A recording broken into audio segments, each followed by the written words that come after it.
आमंत्रित करना चाहूंगा डॉक्टर विश्वरूप राय चौधरी जी को। आप सबसे अनुरोध है कि जोरदार तालियों से उनका स्वागत करें। Doctor Biswaroop Roy Chowdhury. Thank you, धन्यवाद, धन्यवाद।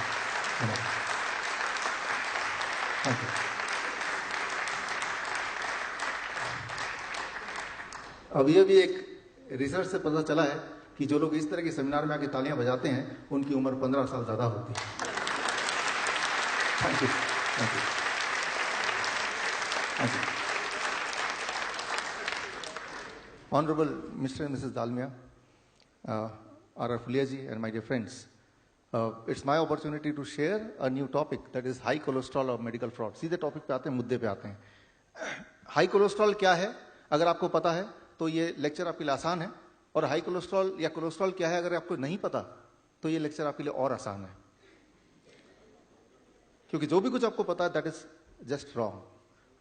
तो इस सेमिनार को, इस ट्रेनिंग को मैंने 3 भाग में डिवाइड किया है। पहला भाग कंसेंसस, सहमति, दूसरा कंस्पिरेसी यानी कि साजिश, और तीसरा है समाधान। लेकिन आगे बढ़ने से पहले मैं आपसे 3 सवाल पूछूंगा। इनके जवाब आपको अभी नहीं देने, बाद में दे सकते हैं। पहला सवाल, dengue is an infectious disease, yes और no? So normally it is. दूसरा सवाल, heart disease is an infectious disease, yes or no? तीसरा सवाल, high cholesterol causes heart disease, yes or no? Right? ये जो भी सवाल हैं इनके जवाब इस लेक्चर के बाद वो फीडबैक फॉर्म में तब भरना है। अभी जो आपके जवाब हैं मोस्ट लाइकली वो चेंज होने वाले हैं, जो भी आपकी सोच है मोस्ट लाइकली वो चेंज होने वाले हैं। राइट? सो इसमें से पहला जो सवाल है उसका जवाब इस लेक्चर में नहीं मिलेगा because it is on high cholesterol. बाकी दोनों के जवाब जो आपको पता है, but that may be something which is totally opposite of what I am going to explain now. शुरू करते हैं। I will give my example, one small example. कभी आपने सोचा कि अंडा है, इसको अगर 99.5 डिग्री पे रखें, 50 to 60% ह्यूमिडिटी पे रखें, एक प्रॉपर एनवायरमेंट दें और ऐसा हम 21 दिन तक करें, इसके अंदर से एक लाइफ, एक जिंदगी निकल के आती है। कभी यह सोचा इसके अंदर ऐसा क्या है which converts into A life just by putting it in a particular temperature, in a particular humidity? इसके अंदर क्या है अगर आप इसको लैब में देंगे कि ऐसा क्या है जिससे जिंदगी बनती है, या ऐसा क्या है अगर वो ना हो तो जिंदगी नहीं बनेगी? तो आपको ताज्जुब होगा, इसमें जो 62% of the energy is cholesterol, इस कोलेस्ट्रॉल, हाई कोलेस्ट्रॉल। अगर वो हाई का मीडियम हो जाए तो इसमें जिंदगी नहीं बन सकती। Right? So it is so important not just for the birth of a bird but also for the human as well. इंसानों के लिए भी, हर जिंदगी के लिए जो पैदा होते हैं हम, उसमें the most amount of contribution along with other molecules, other chemicals is high cholesterol. वो इतना ज्यादा कि जो females, those women, those who want to get pregnant, उनके लिए बड़ी इंपॉर्टेंट बात है कि उनका कोलेस्ट्रॉल हाई होना बहुत इंपॉर्टेंट है। और ये सख्त चेतावनी है कि ऐसे females, they should not take anything और any drugs which may reduce the cholesterol. इसीलिए कोलेस्ट्रॉल को घटाने की जितनी सारी दवाइयां हैं उनको कैटेगरी एक्स का नाम दिया है, category x. Right? So category, what is category x? ये एफडीए का दिया हुआ है, category x. Right? So that means people or the women who want to get pregnant, they should not take this drug, cholesterol lowering drug. और अगर लेंगे तो number 1, या तो बच्चा नहीं होगा, और होगा तो बहुत सारे डिफॉर्मिटीज के साथ होगा। राइट? एफडीए, व्हेन आई से एफडीए, एफडीए का मतलब food and drug administration, India वाला नहीं, यूएस वाला। इंडिया वाला तो उसका फॉलो करता है, तो इंडिया वाले की कोई जरूरत नहीं है। राइट? यूएस में जो बता दिया that is being followed by India. So cholesterol is life. Right? So statin, जो अभी कोलेस्ट्रॉल के लिए जो दवा देते हैं वो दवा है स्टैटिन, एक ही दवा है स्टैटिन। उसके कई सारे रूप होंगे, बट जो भी कोलेस्ट्रॉल की दवा कैसे पहचानेंगे, उसके पीछे स्टैटिन लिखा होगा, that is a cholesterol drug. Right? And statin is a cholesterol lowering drug. So इसमें it is not just for women, even for men, right? अगर जो लोग फादर बनना चाहते हैं, जो लड़के, राइट, अगर वो कोलेस्ट्रॉल लोअरिंग ड्रग ले लेंगे, चांसेस आर कि उनके इनफर्टिलिटी बढ़ जाएगी, चांसेस आर उनका स्पर्म में एबनॉर्मलिटी अबाउट 11% हो जाएगा अगर कुछ दिन तक भी लिया तो। सो पहली बात तो ये, यहां तक cholesterol is a life, right? और उसको थोड़ा कम करने की कोशिश की गई, खास तौर पे उन वुमेन्स में जो कभी सोचते हैं मैं प्रेग्नेंट होंगी, तो बच्चे का डिफॉर्मिटी के साथ पैदा होने की बहुत ज्यादा संभावना है, या बच्चा पैदा ही ना हो, ये भी क्वाइट लाइकली है। At the same time all those men who want to become a father, right, उनके लिए भी फादर बनना पॉसिबिलिटी कम हो जाएगी if they try to reduce the cholesterol little bit by any means, specially with the drugs. It is called X category drug, right? ये category, X category is being already given to it. अच्छा, अब बारी आती है कि जिनके बच्चे हो चुके हैं, आगे बच्चे नहीं चाहिए, उनका क्या ख्याल है? अगर वो अपना कोलेस्ट्रॉल घटाए, हाई कोलेस्ट्रॉल को नॉर्मल करने की कोशिश करें, तो क्या होगा? वुमेन्स की बात करते हैं। वुमेन्स का, if they take cholesterol lowering drug, the chance of breast cancer in increases by 11 times, 11% नहीं बोल रहा, 11 गुना बढ़ जाता है, राइट? सो मैंने इसमें वही सारे ट्रायल्स, वही सारे उदाहरण लिए हैं, जो उदाहरण ऑलरेडी एस्टैब्लिश्ड हैं, जो उदाहरण के बेसिस को रखते हुए ही कोलेस्ट्रॉल की दवाइयों को प्रिस्क्राइब करने की बात फैलाई गई है, या उसको प्रोटोकॉल का पार्ट बनाया हुआ है। सो दुनिया में रोज हजारों ट्रायल्स होते हैं, हर ट्रायल का कोई ना कोई नतीजा निकलता है, तो जैसा आप नतीजा चाहते हैं वो वाला ट्रायल आपको मिल जाएगा। लेकिन कॉन्ट्रडिक्शन को खत्म करने के लिए, कंफ्यूजन को खत्म करने के लिए, या कोई आर्गुमेंट कर सकता है कि ट्रायल तो कुछ भी कहता है। I have taken specially only those trials which are been approved by FDA themself, right? और ये सारे ट्रायल्स जो मैं आपको दिखाने वाला हूं, हो सकता है आपको याद ना रहे आखिर तक, तो जाते हुए आपको एक कार्ड मिलेगा, उसमें जो भी मैंने बोला उसकी रेफरेंसेस आपको मिल जाएंगे।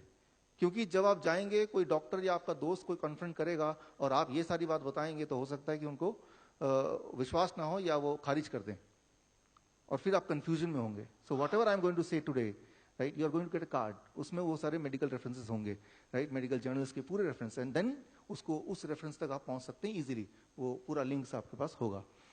सो FDA वार्निंग 2012, राइट, कि अगर आप कोलेस्ट्रॉल लोअरिंग ड्रग लेंगे तो वार्निंग है, डायबिटीज हो सकता है, मसल डैमेज हो सकता है, and most important is memory loss हो सकता है या होगा ही होगा, राइट? दोनों एक ही बात है, हो सकता है वो बोलते हैं क्योंकि कोई चीज मेडिकल साइंस में डेफिनेट बोलना अलाउड नहीं है, यू कैन नॉट से डेफिनेटली, इसीलिए हो सकता है वर्ड यूज किया, बट द रियलिटी इज वो होगा, इट विल हैपन, राइट?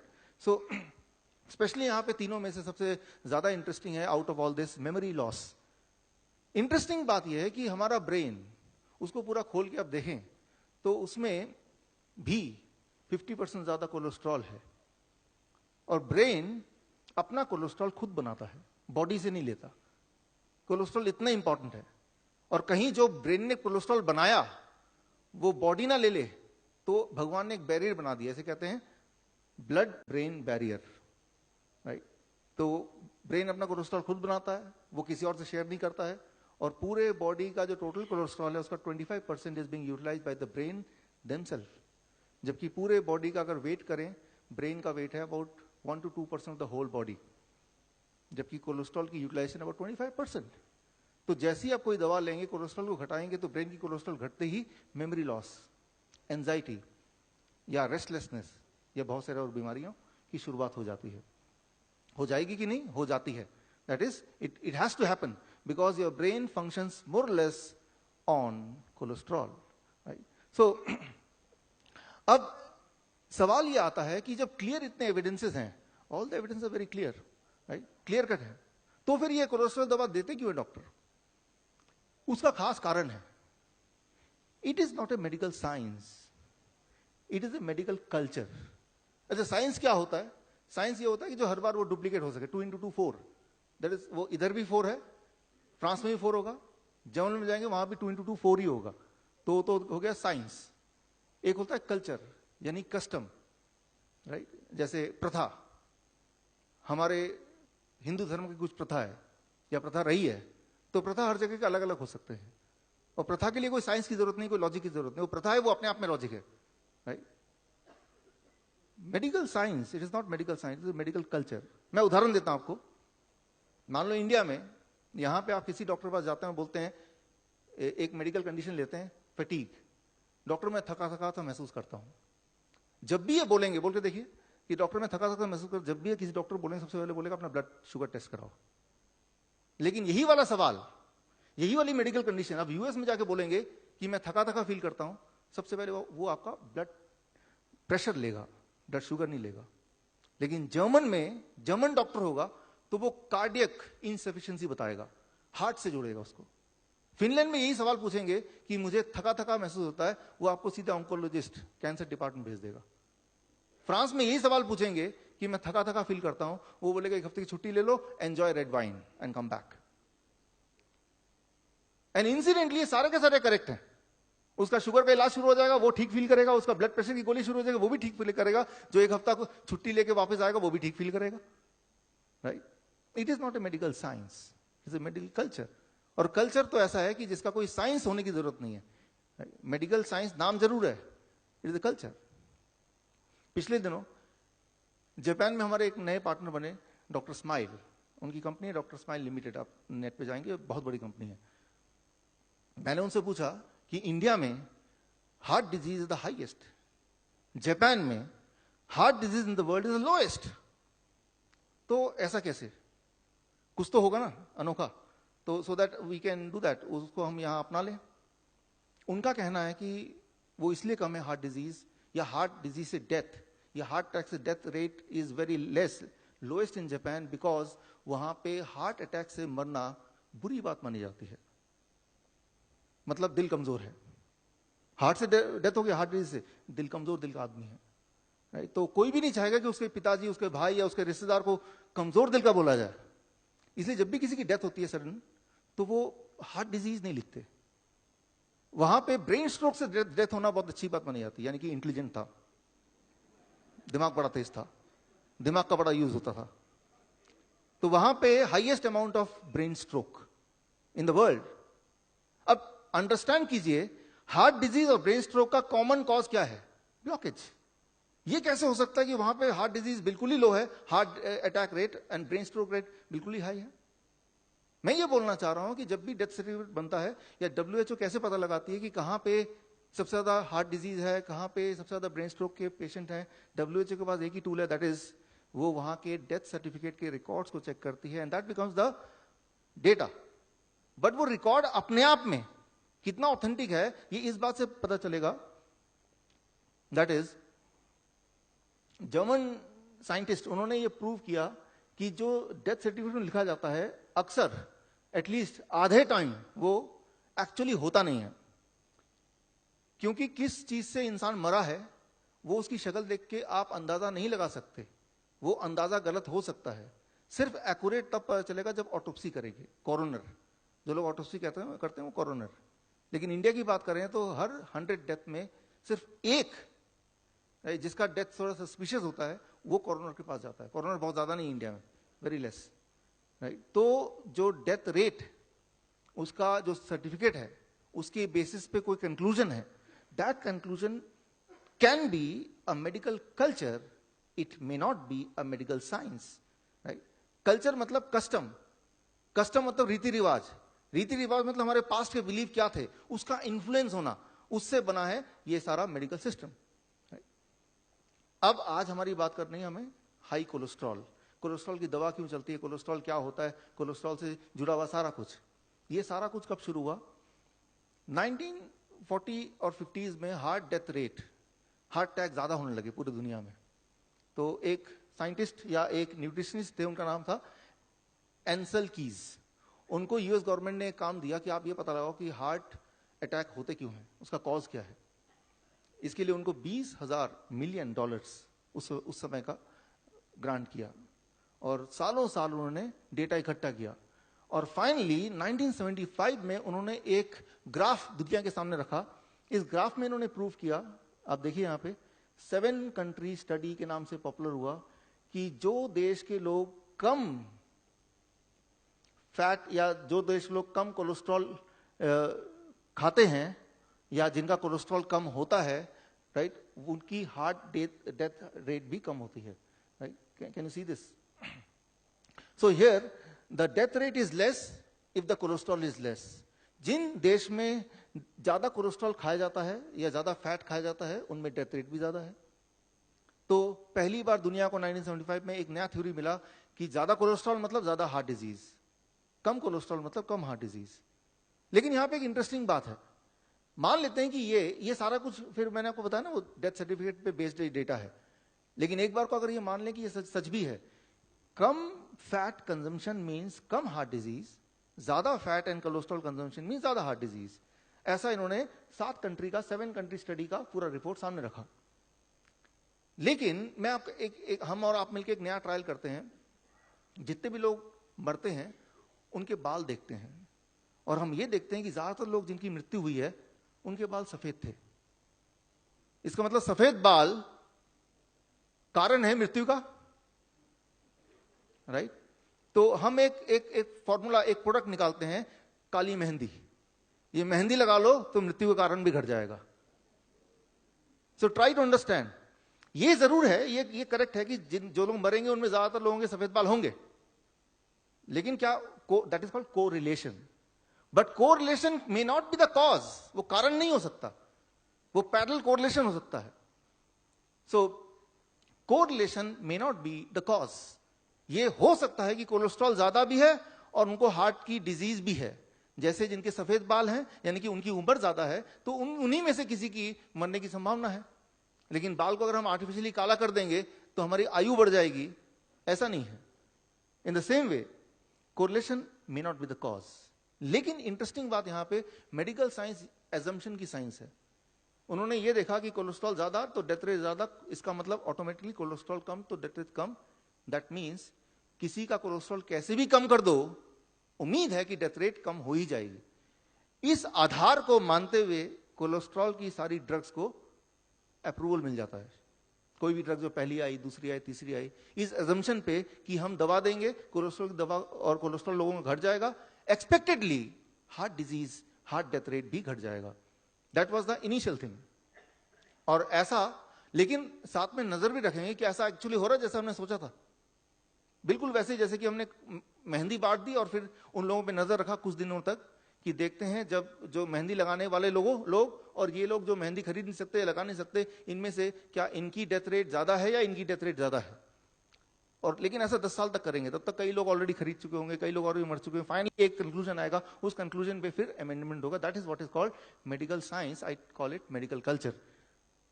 तो इसके बाद क्या हुआ, पूरे दुनिया में बहुत सारे ट्रायल्स हुए अलग अलग कोलेस्ट्रॉल की दवाओं के ऊपर कि जो लोग कोलेस्ट्रॉल की दवा ले रहे थे वो ग्रुप और जो नहीं ले रहे थे वो ग्रुप.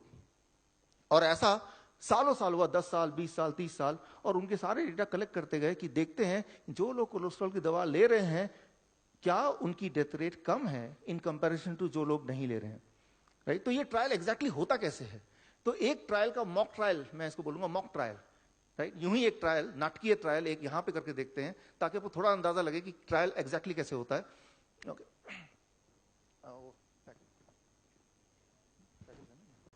ओके.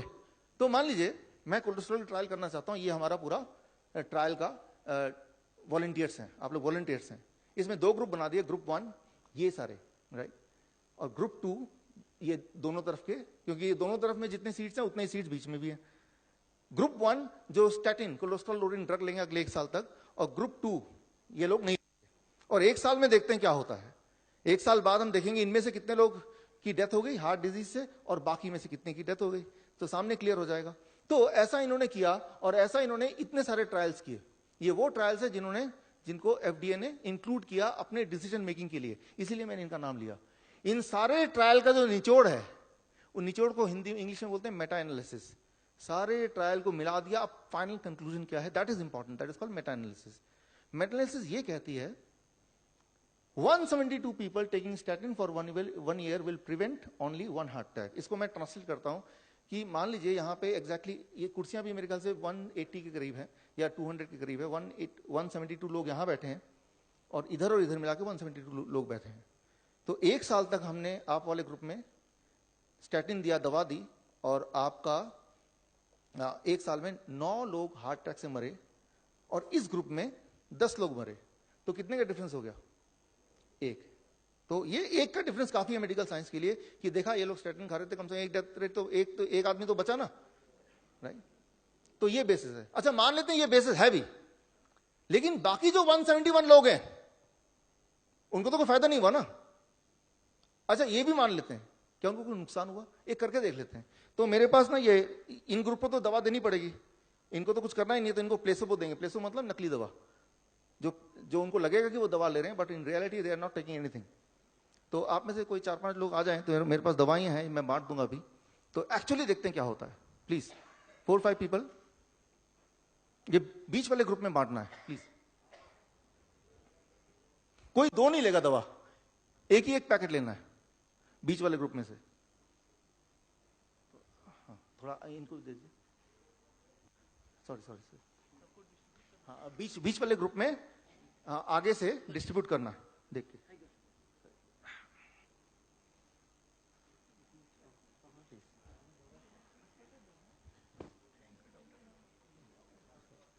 बीच वाले ग्रुप में डिस्ट्रीब्यूट करना है। अभी भी और हैं थोड़े से in the middle group, those who are not having it, जिन्होंने ले लिए उनको नहीं, जिन्होंने नहीं लिए उनको। और भी हैं? नहीं, अभी भी है। ये एग्जैक्टली 172 है, ये जो पैकेट्स हैं ये 172 ही हैं, बिकॉज मैं एग्जैक्टली दिखाना चाह रहा हूं कि क्या होने वाला है। इसलिए सारे डिस्ट्रीब्यूट होने जरूरी है और बीच वाले ग्रुप में होने जरूरी है, और सबको एक एक ही लेना है। ओके, सो जब तक डिस्ट्रीब्यूट हो रहा है तब तक हम आगे बढ़ते हैं। इमेजिन कर लेते हैं कि ये पूरे 172 वॉलंटियर्स हैं जिन्होंने अगले 1 साल तक कोलेस्ट्रॉल की दवाइयां खाई, जिनकी पैकेट मैंने दे दिया, और अगले 1 साल बाद रिजल्ट निकला कि इस ग्रुप में only 9 people they died of heart attack, और इन ग्रुप में 10 people they died of heart attack. तो कंक्लूजन ये है, कोलेस्ट्रॉल की दवा हार्ट अटैक को कम करती है, और इसको बड़ा कर दो, कोलेस्ट्रॉल की दवा हार्ट अटैक को 10% कम करती है, क्योंकि वो 9 था 10 था, 10% परसेंटेज है रिलेशन में, राइट? सो अगर 1 साल तक लेंगे तो 10% कम करती है, 5 साल तक लेंगे तो 100% कम करती है। तो किसी को सुनने में लगेगा 100% कम करती है तो मतलब बहुत बड़ा चेंज है, जबकि in reality that may not be the case. लेकिन जो बाकी 171 लोग हैं जिनको अदरवाइज भी हार्ट अटैक नहीं होना था, ये बाकी लोग हैं जिनको हार्ट अटैक वैसे भी नहीं होना था 1 साल में, उनको कुछ नुकसान तो नहीं हुआ। उनको ये नुकसान हुआ, आप सब अपने पैकेट में पर्ची उसको निकालिए, पर्चियां हैं उसमें निकाली। कोई भी बताए क्या लिखा है आपके पर्ची में? आप बताइए क्या लिखा है? हाँ, ब्रोंकाइटिस, और कुछ? Cough, chest pain, fatigue, anxiety, viral infection, sleep disorder, pulmonary disease, blood cancer, bronchitis, oedema, sleep disturbance, weight gain, dizziness. अच्छा, तो मतलब ये कि 1 साल बाद अगर आप इन्हीं सब लोगों से मिलेंगे तो ऐसे ही कुछ इनसे सुनेंगे आप, राइट? उन सबको अगर आप इकट्ठा कर लें तो वो कितने सारे होते हैं, वो ये सारे होते हैं। इसके अलावा कैंसर, इसके अलावा डायबिटीज, इसके अलावा इनफर्टिलिटी, इसके अलावा मेमोरी लॉस, हो सकता है लिखा ही नहीं, बट ये सारे भी उसके साथ हैं। जैसे कोई बोलेगा कि मेरी एंजाइटी बढ़ गई है या मेरा स्ट्रेस बढ़ गया है, मुझे मसल फटीग है, तो ये ऐसी चीजें हैं जिनको पैमाने में नापा नहीं जा सकता, कैलकुलेट नहीं किया जा सकता। तो डॉक्टर बोलेगा नहीं वो तो ऐसे ही है, उसको इग्नोर कर देगा। बट द ट्रूथ इज कि वो जो सारे ट्रायल्स हैं जो मैंने अभी दिखाया आपको, उन सारों का कंक्लूजन ये कहता है कि एक डेथ तो घट सकता है, हार्ट अटैक, डेथ नहीं हार्ट अटैक घट सकता है, लेकिन उसके अगेंस्ट जो बाकी 171 लोग हैं उनमें हर एक में कम से कम इनमें से कोई 2 मिनिमम साइड इफेक्ट आ जाएंगे if they continue to take it for 1 year. So ये एक मिसमैच है, ये बैलेंस हुआ ही नहीं कहीं, राइट? और वो जो एक डेथ घटा, ये क्या पता वो बाई चांस है एक डेथ कम, या वो कोलेस्ट्रॉल की दवा की वजह से भी है, ये भी एक अपने आप में बड़ा सवाल है। खैर, इसको आगे हम चलते हैं और लेके इस सवाल के जवाब के लिए university of California and Los Angeles, उन्होंने क्या किया, 20 साल का डेटा इकट्ठा किया, 500 हॉस्पिटल्स में हार्ट अटैक के पेशेंट्स का रिकॉर्ड, और ये देखा उन 500 हॉस्पिटल्स में करीब 20 साल में 1,36,905 पेशेंट्स का रिकॉर्ड देखा, और देखा उन सब में से 75% लोगों का कोलेस्ट्रॉल लेवल नॉर्मल से लो था। अगर हार्ट डिजीज या हार्ट अटैक कोलेस्ट्रॉल की वजह से होता तो उन सब का कोलेस्ट्रॉल हाई मिला होता। सो ट्राई टू अंडरस्टैंड, इससे ये साफ क्लियर होता है there is no correlation between having a higher cholesterol and heart disease, there is no correlation. अब रहा सवाल, वो जो 7 कंट्री स्टडी थी जो बेसिस बना हाई कोलेस्ट्रॉल का, वो 7 कंट्री स्टडी में घपला क्या था, वो आया कहां से? एक्चुअली अगर उसको दोबारा से देखें, जब एंसल की आपको याद है, मैं बताता हूं, यूएस ने कितना डॉलर दिया था उनको? $20,000 दिया था यार। उन्होंने जब अपना रिसर्च शुरू किया तो उन्होंने 22 कंट्रीज की स्टडी इंक्लूड की, 22 कंट्री इंक्लूड की। इन 22 कंट्रीज में मैं देखूंगा कोलेस्ट्रॉल का या हार्ट डिजीज से या किसी और चीज से क्या कनेक्शन है। उनमें से राइट ये देखा गया कि अलग अलग कंट्री के डॉट्स हैं और किसी का कोलेस्ट्रॉल लेवल नीचे है और हार्ट डिजीज डेथ ऊपर है, ये vertical line. This means Japan lowest cholesterol and lowest heart disease, US highest cholesterol highest heart disease, बाकी सारे कंट्री इनके बीच में है। तो इनमें से उन्होंने 7 वो कंट्री चुन लिए जो एग्जैक्टली इस लाइन में आ जाए, बाकी को उड़ा दिया और बताया भी नहीं कि मैंने 22 कंट्री को लिया था शुरू में, राइट। वो तो काफी बाद में 1990s में एक डच रिसर्चर ने दोबारा सारा कुछ देखा वापस, तो देखा कि वो तो 22 कंट्री थे। अब मान लीजिए आप और मैं रिसर्चर हैं, हम कुछ और प्रूव करना चाहते हैं, तो हम क्या करेंगे, 7 वो कंट्री ले लेंगे दूसरे वाले, राइट। मैंने भी अपने साथ ले लिए और इन 7 को जब मैंने लाइन मिलाया तो रिजल्ट ठीक उल्टा आया। जितना ज्यादा कोलेस्ट्रॉल होगा उतना हार्ट डिजीज कम होगा। अरे मैं अपना कंट्री क्यों नहीं ले सकता? एंसल कीनी ने भी तो अपनी कंट्री सिलेक्ट किए थे, तो मुझे हक है कि मैं अपना कंट्री सिलेक्ट करूं। कौन से कंट्री लेने हैं तो I have all the rights, right. तो मैं ये बोलना चाह रहा हूं जो कोलेस्ट्रॉल का थ्योरी की जो टोटल बेसिस है वो बेसिस आपके सामने है, और ये बात पता लगी 1990s में। तब तक ऑलरेडी ये बिजनेस काफी ग्रो कर चुका था। अब यहां तक तो बात है कंसेंसस की। अभी जो आम कंसेंसस है या जो सहमति है पूरे दुनिया में, वो सहमति का पार्ट जो मैं आपसे डिस्कस कर रहा था। अब कंस्पिरेसी क्या है? सवाल जो बड़ा है, why cholesterol lowering drugs are prescribed even more heavily. इन सब एविडेंसेस के बावजूद भी क्यों कोलेस्ट्रॉल लोअरिंग ड्रग्स डॉक्टर अक्सर देते ही हैं, जबकि इतना कंपेलिंग एविडेंस आपके सामने है जो कोई नकार सकता ही नहीं है। That is one thing. दूसरा है सबसे बड़ा सवाल, how to protect the heart. Ultimately cholesterol lowering drug आप लेते क्यों हैं? उसका एक ही कारण है, हमें ऐसा लगता है cholesterol lowering drugs can help us to protect ourself from heart disease और हार्ट अटैक, यही कारण है। लेकिन अगर कोलेस्ट्रॉल कारण नहीं है हार्ट डिजीज का, तो क्या ऐसा चीज है जिससे हार्ट की बीमारी होती है और हम क्या करें ताकि हम अपने को प्रोटेक्ट करें? That is can be one question. So इन सब में इंटरेस्टिंग है कंस्पिरेसी पार्ट। कंस्पिरेसी के 2 पार्ट हैं, one is diagnosis, one is drugs. Diagnosis it is very important and interesting as well. अगर इसकी हिस्ट्री को देखें, 1977 का 8th edition of Harrison principle of internal medicine, internal medicine, जो Harrison principle of internal medicine, जिसे Bible बोल सकते हैं आप मेडिकल साइंस का, उसका अगर 8th एडिशन आप पढ़ेंगे, वहां पे टोटल कोलेस्ट्रॉल लिखा था 300 से ज्यादा होने से तभी कुछ करने की जरूरत है। लेकिन 1988 से पहले कुछ लोग यूरोपियन कंट्रीज में बोलते थे 350 भी चलेगा, यूएस में बोलते थे नहीं 250 चलेगा। There was lot of confusion कि 300 होना चाहिए, 250 होना चाहिए, 350 होना चाहिए, वो कोई कुछ भी सोचता था। इसीलिए 1988 में यूएस में एक पैनल बनाया गया, इसे कहते हैं adult treatment panel 1, adult treatment panel 1, जिसमें 16 मेंबर रखे गए। वो ये मेंबर फैसला करेंगे कि पूरे दुनिया के लोगों की कोलेस्ट्रॉल कितनी होनी चाहिए। वो 16 लोग फैसला करेंगे पूरे दुनिया की कोलेस्ट्रॉल लेवल कितनी होनी चाहिए, और उन्होंने फैसला किया कि वो होना चाहिए 240 टोटल कोलेस्ट्रॉल। अच्छा, 240 टोटल कोलेस्ट्रॉल का मतलब क्या है? मान लो आपकी रीडिंग आती 240, इसका मतलब समझें क्या लेमैन भाषा में। देखिए, मान लीजिए मेरे बॉडी में 5 लीटर खून है, क्योंकि मेरा वेट अबाउट 70 kg है। मैं सारे खून निकाल दूं और इस बॉटल में डालूं, तो ऐसे कितने बॉटल चाहिए मुझे? How many bottle I need? 5 चाहिए। अब मैं एक बूंद यहाँ से ब्लड निकालता हूँ और उसमें उसको मैं लैब में चेक करता हूँ कितना कोलेस्ट्रॉल है, और उसमें निकलता है 200।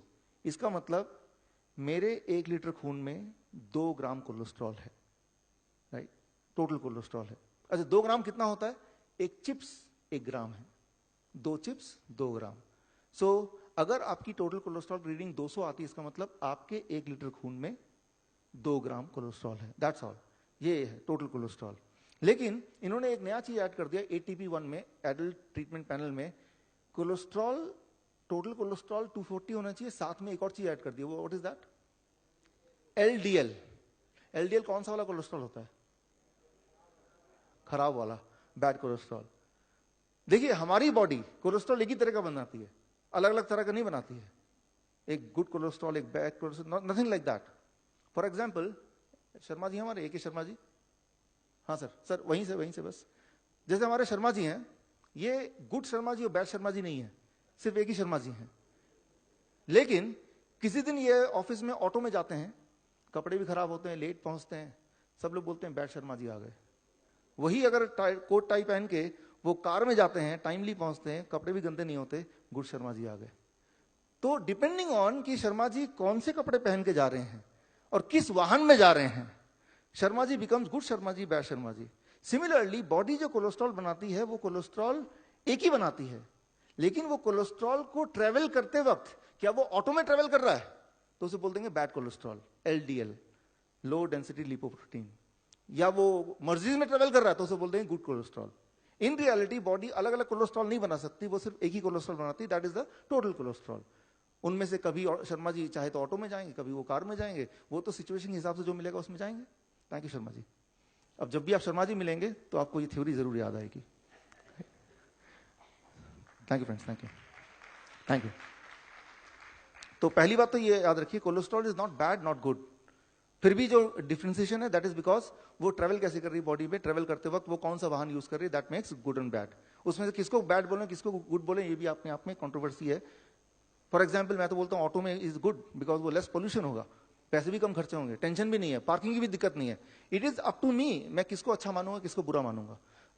ओके तो जब ATP1 का LDL वाला ये जुड़ गया और ये रिकमेंडेशन पूरे दुनिया में लागू हुआ, तो तब कोलेस्ट्रॉल की दवा लेने वालों की संख्या बढ़ के बन गई 20%। 40 साल से ऊपर वाले 20% लोग जो डेवलपिंग और डेवलप कंट्री में हैं वो कोलेस्ट्रॉल की दवा लेना शुरू कर दिया। लेकिन उसके बाद ATP2, एडल्ट ट्रीटमेंट पैनल 2, इसको भी एक बार और रिवाइज किया गया 1993 में।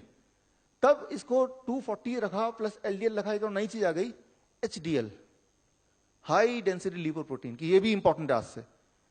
और जैसे ही एक नया क्राइटेरिया आ गया, इट इज लाइक एक नया जाल आ गया। इस जाल में इसमें नहीं फंसा टोटल में, टोटल 240 से नीचे ये मान लो तो LDL वाले में फंस जाएगा। अच्छा उसमें भी पेशेंट फंस नहीं रहा है तो HDL तो जरूर गड़बड़ होगा। तो 3 ट्रैप आ गए। तो जैसे ही ये तीसरा ट्रैप इंक्लूड किया वो 20% बदल के बन गया 37%। Right now 37% of the world population of developing and developed country they are on cholesterol lowering drugs among those who are above 40 years of age. उसके बाद तीसरा आया ATP3 2001 में, इसमें 240 रखा, LDL भी रखा, HDL भी रखा, एक और ट्रैप बना दिया ट्राइग्लिसराइड, एक नया ट्रैप कि ये भाई इन तीनों में ना फंसे तो ट्राइग्लिसराइड भी चेक करो, जरूर गड़बड़ होगा हमारे हिसाब से। वो कुछ ऐसा होगा। तो आप देख रहे हैं जैसे ही ऐसा हुआ तो कम से कम 48% मीन्स आधी दुनिया डेवलप कंट्री के 40 साल के ऊपर वाले they are on cholesterol lowering drug. यूं मानिए विजय यादव जी से आप मिले हैं, क्रिकेटर हैं, वो भी विकेट कीपर। मैं बोलता हूं मैं आपसे ज्यादा अच्छा क्रिकेट खेल सकता हूं, विकेट आप कितना भी अच्छा आप संभालें, आप मुझे विकेट आउट नहीं कर सकते। तो बोलेंगे चलो मैच खेलें। तो मैच खेला तो मैंने क्या किया कि जब भी विजय यादव जी आएंगे तो विकेट कहां गया, मैं विकेट भी लाया विजय यादव जी के लिए। तो अगली बार जब मैच में आएंगे तो मैं हारना नहीं चाहता, मैं विकेट को छोटा कर दूंगा। और अगली बार देखा फिर भी हार गया तो और छोटा कर दूंगा। फिर अगली बार जब विजय यादव जी मेरे से क्रिकेट खेलने आएंगे तो मैं ये विकेट ही गायब हो गया, जो कि अभी हो रहा है। अभी जो करंट गाइडलाइन है वो क्या है कोलेस्ट्रॉल का? Current guideline is HDL, LDL, triglyceride, total cholesterol देखने की जरूरत नहीं है, सिर्फ पूछो आपका उम्र कितना है। अगर तो 40 साल से ज्यादा उम्र है तो आपको दवा लेना, आप बीमार हैं। This is the new guideline, already there. नए गाइडलाइन को आए भी कुछ समय हो गया है। अब अगर आपकी उम्र 40 साल से ज्यादा है तो आप हेल्दी नहीं हो सकते, you are sick, you have to be on medication, cholesterol lowering drug, यानी कि अब विकेट ही नहीं है। इसका इंपैक्ट क्या पड़ा पूरी दुनिया में? 2001 में जब ये गाइडलाइन आए तो दुनिया में इंपैक्ट कैसे पड़ा, क्या पड़ा, हुआ क्या? ये बड़ा शॉकिंग लगेगा। अगला स्लाइड आपको ये पता है कि हर साल टॉप 500 कंपनीज की एक लिस्टिंग निकलती है, जिसे कहते हैं फॉर्च्यून 500, सबसे ज्यादा most profitable country of the world, Fortune 500। 2002 का जो फॉर्च्यून 500 कंपनीज की जो लिस्टिंग निकली, उस लिस्टिंग में आप एक काम कीजिए, जो पहले 10 ड्रग कंपनीज हैं उनकी टोटल प्रॉफिट कैलकुलेट कर लीजिए, और बाकी जो 490 और कंपनीज हैं उनकी टोटल प्रॉफिट कैलकुलेट कर लीजिए। यू विल बी शॉक्ड कि पहले 10 टॉप ड्रग कंपनीज की प्रॉफिट वाज मोर देन बाकी सारे दुनिया के 490 कंपनीज के प्रॉफिट से।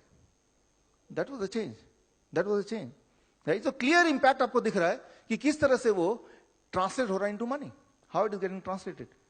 अच्छा, ये कंपनीज कौन से हैं? दीज आर द कंपनीज, और इनमें से 90% आर बिलोंगिंग टू यूएसए, जहां के वो एडल्ट ट्रीटमेंट ग्रुप के पैनल के लोग हैं। अच्छा, ये फायदा इनको हो रहा है, नुकसान किसको हो रहा है? WHO 2011 60% जो हार्ट की दवाइयां हैं, डायबिटीज है, हाइपरटेंशन है, कोलेस्ट्रॉल है, ब्लड थिनर है, पूरे दुनिया के प्रोडक्शन के 60% जो है वो भारतीय खा जाते हैं, और बाकी 40% पूरे दुनिया के लोग मिलकर खाते हैं। सो ट्राई टू अंडरस्टैंड ये जो फायदा हुआ वो गया कहां से, right? You would clearly see that, right? वो फायदा तो इधर हुआ, लेकिन वो इनपुट आया कहां से? Something like this. मैंने एक कोशिश की कि ATP 3 में जो 30 मेंबर थे, वो मेंबर कौन है ये पता लगाने की कोशिश की। उनमें से 17 का मुझे मिल गया पता। वो लोग कौन है उनका नाम मैं दिखाता हूं, ये उनके नाम है। और मैंने देखा कि वो सारे इन कंपनी से जुड़े हुए हैं, या तो कंसल्टेंट है, या तो वहां पे कोई पोस्ट है, या तो डायरेक्टर है, या तो साइंटिस्ट है वहां के। ये सारे ये लोग 17 लोगों की लिस्ट है। और ये कौन सी कंपनीज हैं? अरे ये वही वाली तो कंपनी है जो वो 10 कंपनी का नाम मैंने अभी आपको दिखाया था। सो ट्राई टू अंडरस्टैंड, उन कंपनीज के एम्प्लॉय, उन कंपनीज के एजेंट, उन कंपनीज के जो साइंटिस्ट है, उन्हीं ने मिलके दे मेड दिस गाइडलाइन। तो ये गाइडलाइन रिलायबल कैसे हो सकती है? How it can be reliable? It can not B reliable. उसके ऊपर डिपेंड हो गए। अगर हम जिंदगी भर कोलेस्ट्रॉल दवा खा रहे हैं तो इकोनॉमिक नुकसान तो हम कर ही रहे हैं दुनिया का, अपने देश का, और हेल्थ का नुकसान तो वो भी हो रहा है। सो यहां पे आती है बात डायग्नोसिस की, लेकिन इससे इंटरेस्टिंग स्टोरी है ड्रग्स की। दवा आई कैसे? 1976 की बात है। एक साइंटिस्ट थे इंडो, उन्होंने इन्वेंट किया स्टैटिन, जो दवा अभी चल रही है ना, उसकी इन्वेंशन 1976 में। उससे पहले भी दवा होती थी कोलेस्ट्रॉल की, लेकिन वो होती थी पाउडर फॉर्म में। दिन सुबह 1 चम्मच पाउडर, शाम को 1 चम्मच, दोपहर को 1 चम्मच। लेकिन वो जो था, वो एक तो उल्टी आ जाती थी, तो लोग वो कंफर्टेबल था नहीं रखना, उसको लेना। तो जो स्टैटिन है, जो आजकल हम ले रहे हैं, वो आप ले रहे हैं, उसको 1976 में उसका इन्वेंशन किया इंडो ने, इंडो नाम का साइंटिस्ट। 1977 में ही partnered with 2 scientist, Goldstein and Brown, कि इसको डेवलप किया जाए। लेकिन वो पार्टनरशिप टूट गई, और पार्टनरशिप टूटने के बाद 1980 में ब्राउन एंड गोल्डस्टेन ने पेपर लिखा। उसमें ये लिखा कि स्टैटिन अगर आप लेंगे तो कैंसर हो जाएगा। तो पेपर की कॉपी मेरे पास है, this is the copy of the paper. Cholesterol, yeah, this is the copy of the paper, कि अगर कोलेस्ट्रॉल की दवा लेंगे, स्टैटिन लेंगे, तो it will become a cancer. और जैसे ही ये आया तो 1980 के बाद पूरे दुनिया में कोलेस्ट्रॉल की थ्योरी के ऊपर एक चुप्पी, एक शांति छा गई। It is no more a important thing. लेकिन उसी दौरान बाईपास सर्जरी की एंट्री भी थी। बाईपास सर्जरी उसी दौरान एक फैशनेबल चीज बन गई। किसी भी इंसान का बाईपास सर्जरी होता तो उसको बड़ा गर्व से, मेरा बाईपास सर्जरी हुआ है तो ये बड़ा आदमी होगा, राइट? उस वक्त बाईपास सर्जरी, याद कीजिए, इट इज बिग थिंग। लोग देखने आते थे, जैसे आप ताजमहल देखने जाते थे ना, वैसी। अच्छा, बाईपास सर्जरी हमारे कॉलोनी में है, तो अपॉइंटमेंट लेके पीपल यूज्ड टू गो कि वो कैसा दिखता है बाईपास सर्जरी वाला इंसान। सो ऑलरेडी हॉस्पिटल के पास, डॉक्टरों के पास एक नई चीज आ गई, एक नया मुद्दा आ गया, एक नया मनी स्पिनर आ गया। उनका ध्यान कोलेस्ट्रॉल से हट गया। कैसा कुछ साल चला, 3 साल, 4 साल, 5 साल। 1985 में एक नई चीज हुई, अनाउंसमेंट हुआ, ब्राउन एंड गोल्डस्टोन को स्टैटिन, उसी ड्रग के प्रोडक्शन के लिए नोबेल प्राइज मिला। और वो नोबेल प्राइज वाला लेक्चर की पूरी कॉपी मेरे पास है। उस लेक्चर में कहीं भी जिक्र नहीं है कि उन्होंने इनसे कैंसर होता है। अब वो गायब हो गया जिक्र, ये आप बाद में देख सकते हैं डिटेल्ड पूरा लेक्चर। अब उन्होंने ये बात गायब कर दी कि कैंसर हो सकता है। और उसके अगले 2 साल बाद 1987 में वो बन गए मर्क, जो पहली कंपनी में देखे दुनिया की सबसे बड़ी कंपनी, उनके कंसल्टेंट, और उन्होंने अप्रूव करा दी एफडीए में, और वही वाली दवा है जो हम आप ले रहे हैं। अब यहां पे इंटरेस्टिंग बात यह है कि 2004 में जो इन्वेंटर था इंडो, उनका कोलेस्ट्रॉल बढ़ावा आया, तो उनको बोला कि आप क्या करेंगे, तो कहा मैं स्टैटिन नहीं लूंगा, मुझे जरूरत नहीं, बढ़े रहने दो। ये वॉल स्ट्रीट जर्नल में 2006 में पब्लिश हुआ था। सवाल यह है कि इन्वेंटर भी अगर ये दवा नहीं ले रहा है तो आप क्यों लेना चाहते हैं, राइट? सोचिए जरा। और वो रिटर्न स्टेटमेंट है, वो मेडिकल जर्नल में है, वो वॉल स्ट्रीट जर्नल 2006 में है। So inventor himself is not taking the medication, right? तो why we are taking it? तो पहले तो ये काम कीजिए कि उसको उठा के फेंकिए, उसकी जरूरत ही नहीं है आपको, किसी को जरूरत नहीं दुनिया में, it is not needed at all. Specially अगर आपको ये पता चल जाए ये स्टैटिन बना कैसे, आया कहां से।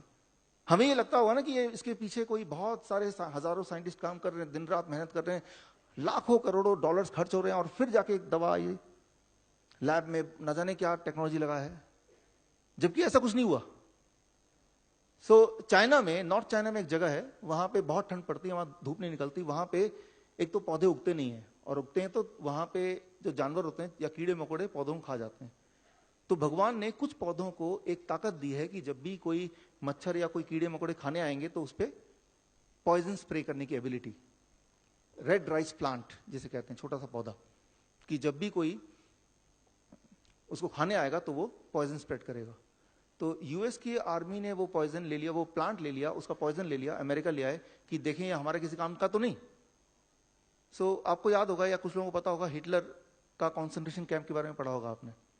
कॉन्सेंट्रेशन कैंप में it is called mustard gas छोड़ देते थे ताकि लोगों की इम्यूनिटी, वहां के प्रिजनर की इम्यूनिटी 0 हो जाए, ना तो वो जिए ना ही वो मरे, मतलब उनकी सोचने की शक्ति ना रहे, वो जिंदा लाश की तरह रहे। बाद में ये मस्टर्ड गैस का जो टेक्नोलॉजी उसको कन्वर्ट कर दिया, इट बिकेम कीमोथेरेपी। जो कीमोथेरेपी का आविष्कारक कौन है, वो हिटलर है। ये मेडिकल जर्नल की बात कर रहा हूं, मेरी अपनी इमेजिनेशन नहीं है। तो हमेशा अलग अलग देशों की आर्मी ये देखती है कि कौन सा पॉइजन से हम प्रिजनर्स को ऐसे टॉर्चर करें कि जैसा हम चाहें वो हमारे गुलाम बन के रहें। इस इच्छा से वो जो रेड राइस प्लांट है उसका पॉइजन ले आए। उस प्लांट के पॉइजन का नाम है स्टैटिन, जो दवा है। तो ये देखा गया कि अगर इसका बहुत डोज कम कर दिया जाए फिर इंसान को दिया जाए तो वो बहुत धीरे धीरे मरेगा, इनफर्टिलिटी हो जाएगी, मेमोरी लॉस हो जाएगा, कैंसर हो जाएगा, लेकिन एक दिन में नहीं होगा, ज्यादा डोज पे जल्दी जल्दी हो जाएगा। So that is what is the statin which you are taking it, right? So यहां पे मैं ये बोलना चाह रहा हूं कि मेडिकल साइंस नहीं है, मेडिकल कल्चर है। और कल्चर कई बार बनता है कुछ लोगों के प्रॉफिट के लिए, जैसे सुपरस्टिशन जिसे कहते हैं, राइट? कोई एक सुपरस्टिशन समाज में बनता है, हर समाज का एक सुपरस्टिशन होता है। सो व्हाट इज सुपरस्टिशन, किस तरह समाज को खाता है, उसके लिए मैं आपको एक उदाहरण देता हूं, एक छोटा सा वीडियो दिखाता हूं 1 मिनट का। ट्राई टू अंडरस्टैंड कि ये किस तरह से हमसे जुड़ा हुआ है, स्पेशली तब जब आज 14 अगस्त है, कल 15 अगस्त है, इंडिपेंडेंस डे। घर चले, अब यही तुम्हारा घर है।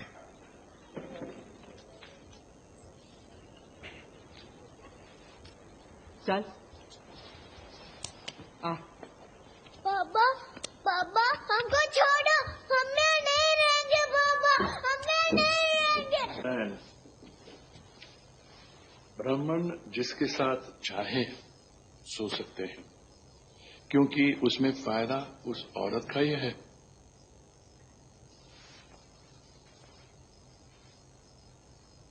आपको पता है राम ने भरत को क्या कहा था कि उन ब्राह्मणों का कभी आदर मत करना जो वेदों का अपने फायदे के लिए गलत मतलब निकालते हैं।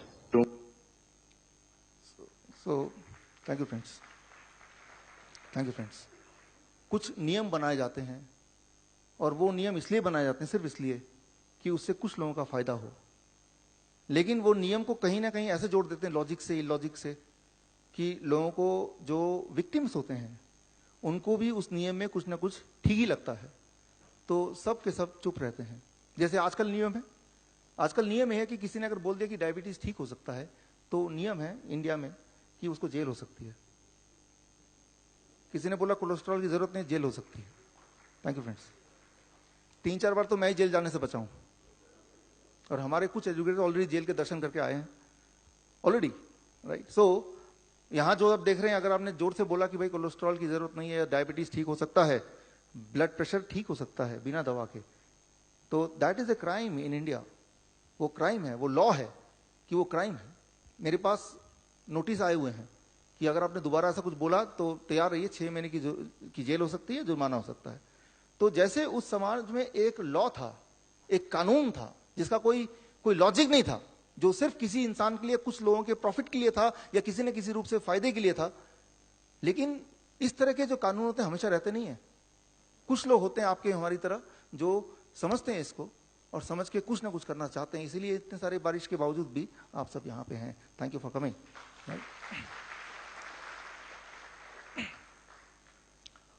जब भी कभी लोग पास देखते हैं मेरा, और स्पेशली अगर डॉक्टर देखते हैं, तो पहले ही खारिज कर देते, हो ही नहीं सकता, राइट। तो हमारे दुनिया में कुछ कस्टम बन जाते हैं, because we are an emotional being, we are not an intelligent being. हम अपने कस्टम से अपने आप को जोड़ के देखते हैं, फिर वो कस्टम कितना भी गलत क्यों ना हो। तो अभी भी एक कस्टम चल रहा है कि हमें दवा खानी है, ये कस्टम का पार्ट है, ये रिलीजन का पार्ट है। इस रिलीजन का नाम है मेडिकल रिलीजन, लेकिन ये आपके फायदे का पार्ट नहीं है, ये तो पक्का है। और आज से अच्छा दिन नहीं हो सकता इससे आजादी पाने का, इसलिए इसको 14 अगस्त में रखा है, ताकि कल ना केवल खुद के लिए आजाद हो जाएं, राइट, इस दवा से मुक्ति मिल जाए, हमारे आसपास के जो लोग हैं उनको भी इससे आजाद कर दें। Thank you friends, thank you. लेकिन उसके लिए सब्जेक्ट को थोड़ा और डिटेल में समझना होगा आपको, ताकि करना क्या है वो एग्जैक्टली आप ठीक से बता पाए। So that becomes the most important part of today's this programme, that is the cure. सारा जो खेल है वो इसलिए है कि हार्ट की बीमारी ना हो। इफ दैट इज सो, तो हार्ट की बीमारी कैसे ना हो, अगर किसी को हो भी गई तो क्या करें कि वो कुछ दिनों में ठीक हो जाए, that is the most important thing. और वही अभी हम डिस्कस करने जा रहे हैं इन नेक्स्ट 15 मिनट और 20 मिनट्स। और उसके बाद इस दौरान आपके दिमाग में बहुत सारे सवाल आ रहे होंगे और आएंगे भी। वाई? बिकॉज जो भी मैं बोल रहा हूं, it is just the opposite of what you had been taught और यू हैड बीन थिंकिंग और you had been told about, right, और यू माइट हैव रेड।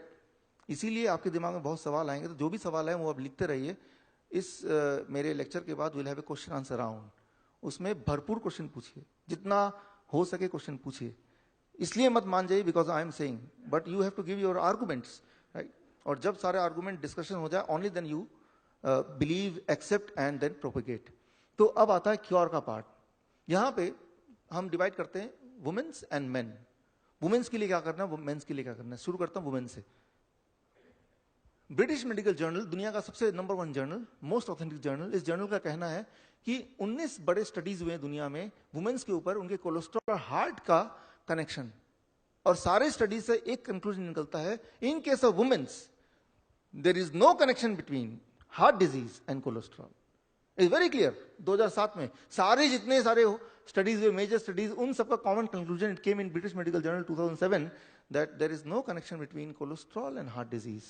यानी कि कोलेस्ट्रॉल की चिंता करने की जरूरत नहीं, ना उसको मेजर करने की जरूरत है। जिस तरह से आपके जूते का साइज का कोई कनेक्शन हार्ट डिजीज से नहीं है ना, राइट, या है? एक थ्योरी निकल जाए, जिसके जूते का साइज कम है वो ठीक है, जिसके ज्यादा है वो ठीक नहीं है, फिर ऐसा जूता बनाए जिससे जबरदस्ती साइज कम किया जाए, राइट। तो जिस तरह से आपके जूते का साइज कुछ भी हो सकता है, उससे हार्ट डिजीज का कोई कनेक्शन नहीं है, ठीक उसी तरह से there is no connection between having your cholesterol level and the heart disease. और ये सिर्फ ब्रिटिश मेडिकल जर्नल नहीं कह रही है, national heart lungs and blood institute, national heart lungs and blood institute, ये गवर्नमेंट ऑफ यूएस का अपना इंस्टीट्यूट है और उनका अपना वेबसाइट है। उसमें अगर आप जाके देखेंगे तो उसमें ही लिखा है, study on 80,000 women for cholesterol and the result is no impact on women, right. If you are a women, need not to worry about cholesterol, even need not to test it. ये तो बिल्कुल clear है, और वो medical science के through ही clear है। So 50% तो जो पेशेंट है वो नॉन पेशेंट तो अभी बन जाते हैं by seeing these 2 slides, right. तो अब अगर मेन है तो क्या करें? अगर मेन है तो उस इसी तरह की और फाइंडिंग्स कहती हैं अगर आपकी उम्र 50 साल से ज्यादा है, 50 ईयर से ज्यादा है, तो भी आपका कोलेस्ट्रॉल के बढ़ने या घटने का कोई कनेक्शन ही नहीं है आपके हार्ट डिजीज की होने या ना होने से। और अगर 50 साल से कम है, राइट, और कोलेस्ट्रॉल की थोड़ी बहुत कनेक्शन दिखती है, देयर इज स्लाइट कनेक्शन कि कोलेस्ट्रॉल जिनका बढ़ा होता है उनके चांसेस हार्ट डिजीज के ज्यादा होते हैं। लेकिन अगर कोलेस्ट्रॉल लोअरिंग ड्रग लेके उसको घटाएंगे तो वो कुछ ऐसा ही होगा जैसे बाल सफेद है तो हम काले बाल कर करके समझ लेंगे कि हमारी बॉडी भी ठीक हो रही है। तो ये जरूर है अभी तक की फाइंडिंग में कि 50 साल से नीचे के लोग वालों का अगर कोलेस्ट्रॉल थोड़ा बढ़ा होगा तो there is a slight chance that it may indicate little bit of heart disease, but that do not mean कि आप उसको जबरदस्ती घटाना शुरू कर दें by taking medication। क्योंकि जितने सारे ट्रायल हुए मेडिसिन के ऊपर, चाहे हम पहला ट्रायल ले लें 1998 का या आखिरी ट्रायल ले लें जो अभी रिलीज हुई है April 3rd 2016, पहला ट्रायल की रिपोर्ट मेरे यहाँ पे है इसी वक्त, और आखिरी ट्रायल जो अभी रिलीज हुई है उसकी भी पूरी रिपोर्ट यहीं पे इसी वक्त, राइट। और बीच वाले ट्रायल के बारे में मैंने बताया, या वो सारी रिपोर्ट भी मेरे पास है। ट्रायल ये कहती है कि दवा से कोलेस्ट्रॉल घटाएंगे तो नंबर घट जाएगा, रिस्क फैक्टर नहीं घटेगा, राइट। नंबर घटना और रिस्क फैक्टर घटना दो डिफरेंट बातें हैं, ट्राई टू अंडरस्टैंड, राइट। मैं आपको एक उदाहरण देता हूं इसको समझाने के लिए। आपका हैप्पीनेस टेस्टिंग किया गया था जब आप आ रहे थे? हैप्पीनेस कितने हैं आप में से पार्टिसिपेंट जिनके रीडिंग 20 से कम है? हाथ रेस करें। 20 से कम, 20 या 20 से कम, ओके। अच्छा, जिनके 20 और 40 के बीच में है वो हाथ रेस करें, ओके, काफी। जिनका 40 और 60 के बीच में है, और जिनका 60 और 100 के बीच में है वो है, ठीक है, राइट। अब ये टेस्टिंग क्यों कराया है, इसका मकसद क्या था, इसका मतलब क्या है? ये एक मशीन है जो कुछ साल पहले हमने अपने दोस्तों से मिलकर इसको इन्वेंट किया, फिर आईआईटी दिल्ली के रिसर्च सेंटर से अप्रूव किया। और इसमें क्या होता है, बायो फीडबैक कहते हैं, बायो फीडबैक। आप जैसा सोचते हैं वो सोच एक इलेक्ट्रिकल सिग्नल की तरह पूरे बॉडी में बहती है, और उस सोच को उस मशीन के थ्रू उसकी रीडिंग हम पता कर सकते हैं। ये कोई बड़ी बात नहीं है, बायो फीडबैक कहते हैं। और इसका ये मतलब है जिनकी रीडिंग 1 से 20 के बीच में है, 20 से नीचे है या 20 तक है, they are the happiest state of mind, सबसे ज्यादा खुश। Thank you. मुझे पता आप उल्टा ही सोच रहे होंगे, राइट। जिनका 20 और 40 के बीच में है, they are in a stable state of mind, हाँ सब ठीक है, राइट, इवन ओके, राइट। जिनका 40 और 60 के बीच में है, they are in anxiety, right, anxiety state of mind, मतलब थोड़ा सा गड़बड़ है। और जिनका उससे ऊपर है, they are in a depress state of mind. तो खैर वो लोग अभी तक खुश हो रहे थे तो बराबर हो गया, राइट। तो यहां तक तो सब ठीक है। लेकिन अब मैं क्या करता हूं, मैं और आप मिलकर एक बिजनेस शुरू करते हैं। उस बिजनेस में एक छोटा सा सोल्यूशन निकालते हैं, एक केमिकल बनाते हैं, एक ट्यूब, एक क्रीम। वो दोनों क्रीम, वो क्रीम क्या करेंगे, हम फिंगर में लगा देंगे। तो उससे क्या हो जाएगी, वो जो इलेक्ट्रिक सिग्नल ठीक से पास नहीं होगा उससे नंबर कम आएगी। और मैं ये बोलूं कि मैंने एक ऐसी क्रीम बनाई उससे आपकी हैप्पीनेस बढ़ जाती है, यानी कि नंबर कम हो जाता है। और पहले नंबर करके देख लीजिए, अब आप ये क्रीम रोज लगाइए दिन में 2 बार, और हमारे लैब में आके नंबर दोबारा देख लीजिए, और जैसे नंबर देखेंगे तो कम है, यानी कि आपकी हैप्पीनेस ज्यादा है ना फिर, right. Thank you friend, thank you, thank you.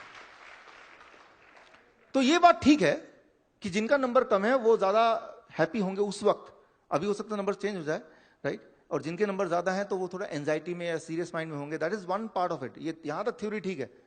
लेकिन अगर क्रीम बना के यहां पे मैं जबरदस्ती शो करूं नंबर कम हो गया, तो उससे रीडिंग के कम होने से आपका स्टेट ऑफ माइंड कम हो गया, ये चेंज हो गया। दैट इज समथिंग, राइट, जो कि यहां पे लॉजिक नहीं है।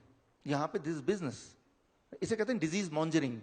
इसे कहते हैं डिजीज मॉन्जरिंग, मतलब भय का व्यापार, जहां एक बीमारी को इन्वेंट कर लिया और उसको बीमारी का नाम दे दिया, वो बीमारी था नहीं, लेकिन ऐसे कुछ बना दिया जिससे लोगों को भय लगे और उस भय से वो बिजनेस हो। इसकी शुरुआत हुई थी 1895 में। 1895 में एक सर्जन थे, डॉक्टर लिस्टर, जोसेफ लिस्टर। वो सर्जन भी थे और उनकी एक फैक्ट्री चलती थी, सीमेंट की फैक्ट्री चलती थी, राइट, और फ्लोर क्लीनर की फैक्ट्री चलती थी। कुछ फैक्ट्रीज जो चल नहीं रही थी, उनका पेशा भी ठीक से चल नहीं रहा था, तो उन्होंने क्या किया, उनमें से कुछ फैक्ट्री बंद कर दी, लेकिन जो फ्लोर क्लीनिंग की जो फैक्ट्री थी, उनका जो सोल्यूशन था, उनको छोटे छोटे बॉटल में डाल दिया और बोला कि इससे अगर आप माउथ क्लीन करेंगे तो बड़ा अच्छा साफ होगा। उसको फ्लोर क्लीनर को माउथ क्लीनर बना दिया, और ऐसा उन्होंने मार्केट किया 1895 में, कुछ बिका नहीं, लोगों को जचा नहीं।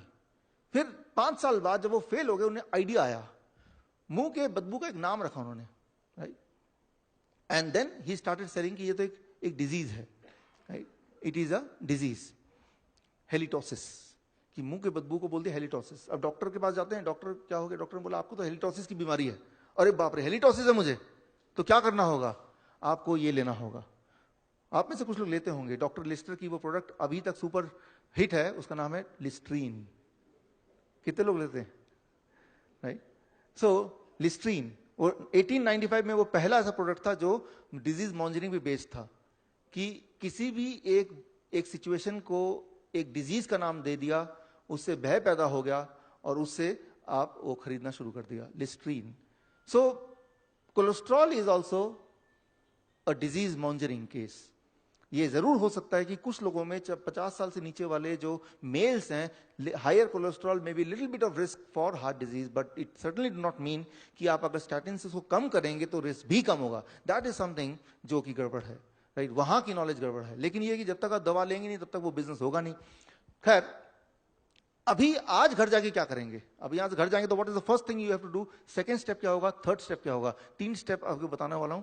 वो 3 स्टेप आपके हार्ट को प्रोटेक्ट करेगी, इतना ज्यादा कि आपकी मजबूरी हो जाएगी 1 हफ्ते के अंदर आपको अपना ब्लड प्रेशर की गोली, ब्लड शुगर की गोली, blood thinners, you have to throw it out, क्योंकि ब्लड प्रेशर नॉर्मल हो जाएगा और दवा लेंगे तो सब नॉर्मल हो जाएगा, बिलो नॉर्मल आ जाएगा, ब्लड शुगर नॉर्मल हो जाएगा और दवा लेंगे तो और नीचे चला जाएगा, विच इज टू डेंजरस।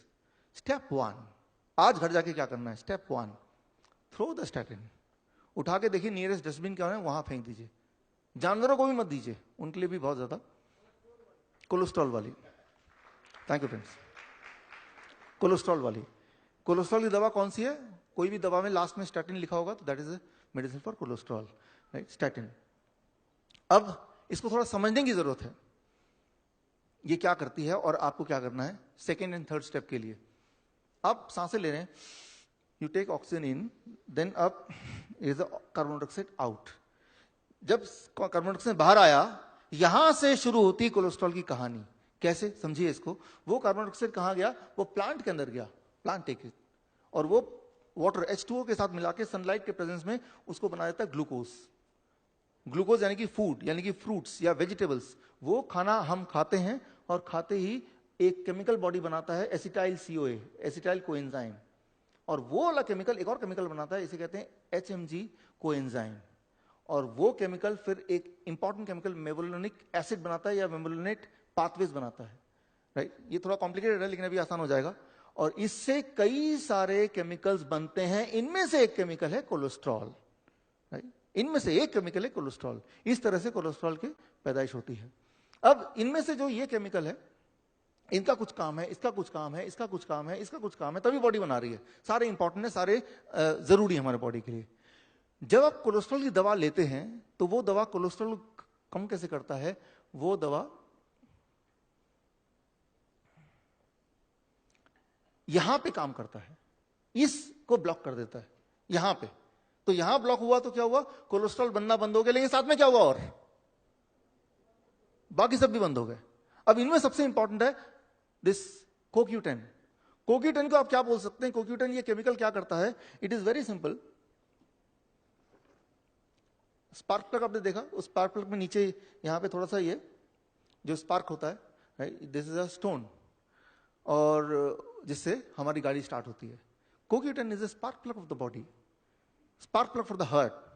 और जब यहां पे आप देखते हैं, यहां पे जो छोटा सा कार्बन वाला पार्ट है वो जैसे जैसे कम होता है, हाँ, आपको इसकी डिस्टेंस को कभी कभी स्कूटर से निकाल के रीएडजस्ट करना पड़ता है, क्या है? तो ये जो है दैट इज CoQ10। जब वो कम होगा तो आपको डॉक्टर के पास जाना पड़ेगा, डॉक्टर बोलेगा चलो मैं आपको CoQ10 की गोली भी लिख देता हूं, तो यानी कि वो रीएडजस्ट कर रहा है। एक तो एक तरफ कम कर दिया, फिर दूसरी तरफ डॉक्टर ने उसको पूरा कर दिया, राइट? मतलब यहां से निकालो वहां पे डाल दो, तो दैट इज द CoQ10। तो जो भी कोलेस्ट्रॉल की दवा लेंगे उनका हार्ट वीक होगा, क्योंकि हार्ट को जो स्ट्रेंथ देता है हार्ट का spark plug, that is CoQ10। Similarly tRNA, ये जिनका कम होगा उनको फिर कैंसर की दिक्कत आएगी, कैंसर। सिमिलरली बाकी जो केमिकल आप देख रहे हैं इनमें सिग्नलिंग प्रोटीन इंपॉर्टेंट है, ये बॉडी की सिग्नलिंग सिस्टम है। फॉर एग्जाम्पल जब आप खाना खाते हैं, आपने खाने के बारे में सोचते हैं, पहले you think of the food, मैं खाना खाऊंगा। द मोमेंट यू थिंक कि मैं खाना खाऊंगा, दिस थॉट से हमारे बॉडी में पहला सिग्नल जाता है, फिर जब उसको देखते हैं तो दूसरा सिग्नल, फिर जब उसको टेस्ट करते हैं थर्ड सिग्नल जाता है। वो जब सिग्नल जाता है body start producing insulin, that is called signalling protein का सिस्टम। और अगर वो सिस्टम काम नहीं करेगा तो क्या होगा, कौन सी वाली बीमारी हो जाएगी, diabetes, right? So try to understand वो स्टैटिन से डायबिटीज क्यों होता है, ब्लड प्रेशर क्यों होता है। Now you get a clue कि वो कोलेस्ट्रॉल घटा नहीं रहा है, वो बाकी चीजें भी घटा रहा है। वो कैसे, मैं आपको छोटा सा एक्सपेरिमेंट देता हूं, how it works. For example आपके यादगार के लिए, मान लीजिए डाल है मेरे पास, इसमें फूल हैं, पत्ते हैं, कांटे भी हैं, राइट? कांटे ठीक नहीं है, मान लीजिए कांटे इज कोलेस्ट्रॉल, लेकिन बाकी जो फूल पत्ते हैं 2000 CoQ10 और बाकी इंपॉर्टेंट केमिकल्स। और मैं आपको औजार देता हूं, ये कैंची, ऐसा करना, इस कांटों को ना काट देना, कांटे ठीक नहीं है, कोलेस्ट्रॉल है, हमारे लिए जरूरी नहीं है। तो क्या आप क्या करेंगे, कांटे काटने जाएंगे तो क्या कट जाएगा, पूरी डाल ही कट जाएगी। उसमें फूल भी था, उसमें पत्ते भी थे, उसमें फल भी था, सारी डाल कट गई और वो अपने कांटे भी चले गए। सो this is called the cholesterol loading drug statin, right? और ये पूरा पाथ है। Thank you friends, thank you. और जब वो दवा ले रहे हैं तो काट यहां रहे हैं, जड़ को काट रहे हैं। और ये हमने किसी ने बताया नहीं कि भाई ये यहां से कट रहा है, ना कि कोलेस्ट्रॉल इटसेल्फ को काट रहे हैं, ना कि वो कांटे। अगर वो कांटे हैं तो पहली बात तो cholesterol is not equal to कांटे, वो कांटे हैं ही नहीं। अगर वो है भी, राइट, तो वो कांटे को थोड़ा ना काट रहे हैं, वो तो सबको काट रहे हैं, तो इक्वली कांटे भी कट जा रहे हैं। तो अच्छा, इसका प्रूफ क्या है? आप किसी भी डॉक्टर से पूछिए, स्टैटिन तो हो गया नॉर्मल नेम, इसका साइंटिफिक नेम क्या है? What is scientific name for statin? इसका साइंटिफिक नेम क्या है? HMG CoA inhibitor. मतलब HMG एंजाइम को वहीं पे ब्लॉक करता है, यही इसका नाम है। तो नाम से इसकी पहचान है। इसका नाम कोलेस्ट्रॉल लोडिंग ड्रग नहीं है, इसका नाम कोलेस्ट्रॉल इनहिबिटर नहीं है, इसका नाम HMG को एंजाइम इनहिबिटर है। तो HMG को एंजाइम इनहिबिटर क्यों है? क्योंकि वहां पे काटता है, ना कि कोलेस्ट्रॉल को यहां पे रोकता है, राइट? अच्छा, ये जो पूरा ब्रांच है, कुछ रेयर केस में बच्चों में जो बच्चे पैदा होते हैं, राइट, उनमें ये उसमें ये ताकत नहीं होती है पूरा ब्रांच बनाने की। तो उन बच्चों में एक बीमारी होती है, वो बीमारी आपने देखी मूवी पा, जो 2 साल की उम्र में 50 साल 60 साल के लगने लगते हैं। सो ट्राई टू अंडरस्टैंड, अगर ये केमिकल का ये पूरा ब्रांच ना हो किसी बच्चे में पैदा होते ही, तो विद इन 2 years ऐसा दिखेगा कि वो एक 60 साल का 80 साल का आदमी है। और अगर हमारे जीते जी अगर वो ब्रांच कट गया या कम हो गया, तो हमारा बुढ़ापे की जो स्पीड है वो बढ़ जाएगी धीरे धीरे, right? So here you can understand and link कि you are not reducing the cholesterol itself, you are reducing the complete branch of it, right? जो कि कितना ज्यादा लीथल है, कितना ज्यादा डेंजरस है, जिससे बहुत सारी बीमारियां आती हैं, जैसे मैंने आपको बताया कैंसर से लेकर डायबिटीज तक। अब यहां पे इंपॉर्टेंट बात, हार्ट की डिजीज होती क्यों है फिर? कोलेस्ट्रॉल रिस्पॉन्सिबल नहीं है तो हार्ट की डिजीज क्यों होती है? वो सिंपल है कि हार्ट के आर्टरीज में there are some blockages. Simple, heart की आर्टरीज में देयर आर सम ब्लॉकेजेस। वो ब्लॉकेजेस होते हैं तो ब्लड सर्कुलेट नहीं हो पा रहा, ऑक्सीजन सर्कुलेट नहीं हो पा रहा, हार्ट को पूरी तरह से न्यूट्रिशन नहीं मिल रहा, एंड हार्ट पूरी तरह से काम नहीं कर पा रहा। एक दिन होगा ब्लॉकेज 100% हो जाएगा, एंड दैट में be the heart attack, right? उन सेल्स को नरिशमेंट नहीं मिलेगी। अब ये जो ब्लॉकेज है, इसको अगर आप निकालेंगे, निकाल के माइक्रोस्कोप के अंदर डालेंगे कि ये ब्लॉकेज बना किस चीज का है, तो आप पाएंगे कि उसमें कोलेस्ट्रॉल मिलेगा। इसका मतलब ये कोलेस्ट्रॉल कारण हुआ ना। कोई डॉक्टर बोलेगा उसको देखो वो तो कोलेस्ट्रॉल है, तो कोलेस्ट्रॉल कारण हुआ। अच्छा, एक काम करेंगे, मान लीजिए कहीं देखते कि पूरी बिल्डिंग गिर गई, जाके देखो बिल्डिंग में क्या गिरा, देखा बहुत सारी ईंटें पड़ी हुई है। अच्छा, ईंटें कारण है, आगे से ना जब बिल्डिंग बने ईंटें कम कर दो, प्रॉब्लम खत्म हो जाएगी। हाँ, जब बिल्डिंग गिरेगी तो ईंटें ही दिखेंगे, जाहिर सी बात है, क्योंकि बिल्डिंग ईंटों का बना होता है। जैसे कोलेस्ट्रॉल का ही वो आर्टरीज बने हैं तो कोलेस्ट्रॉल दिखेंगे, लेकिन वो कारण नहीं हो सकता, right? Similarly it is true that the blockages are made up of cholesterol, but cholesterol may not be the reason. Right. अगर ऐसा होता तो जिन लोगों के हाई कोलेस्ट्रॉल है उन्हीं में हार्ट डिजीज होता, लो कोलेस्ट्रॉल में हार्ट डिजीज नहीं होता, जबकि इसका उल्टा ही देखा गया है, राइट।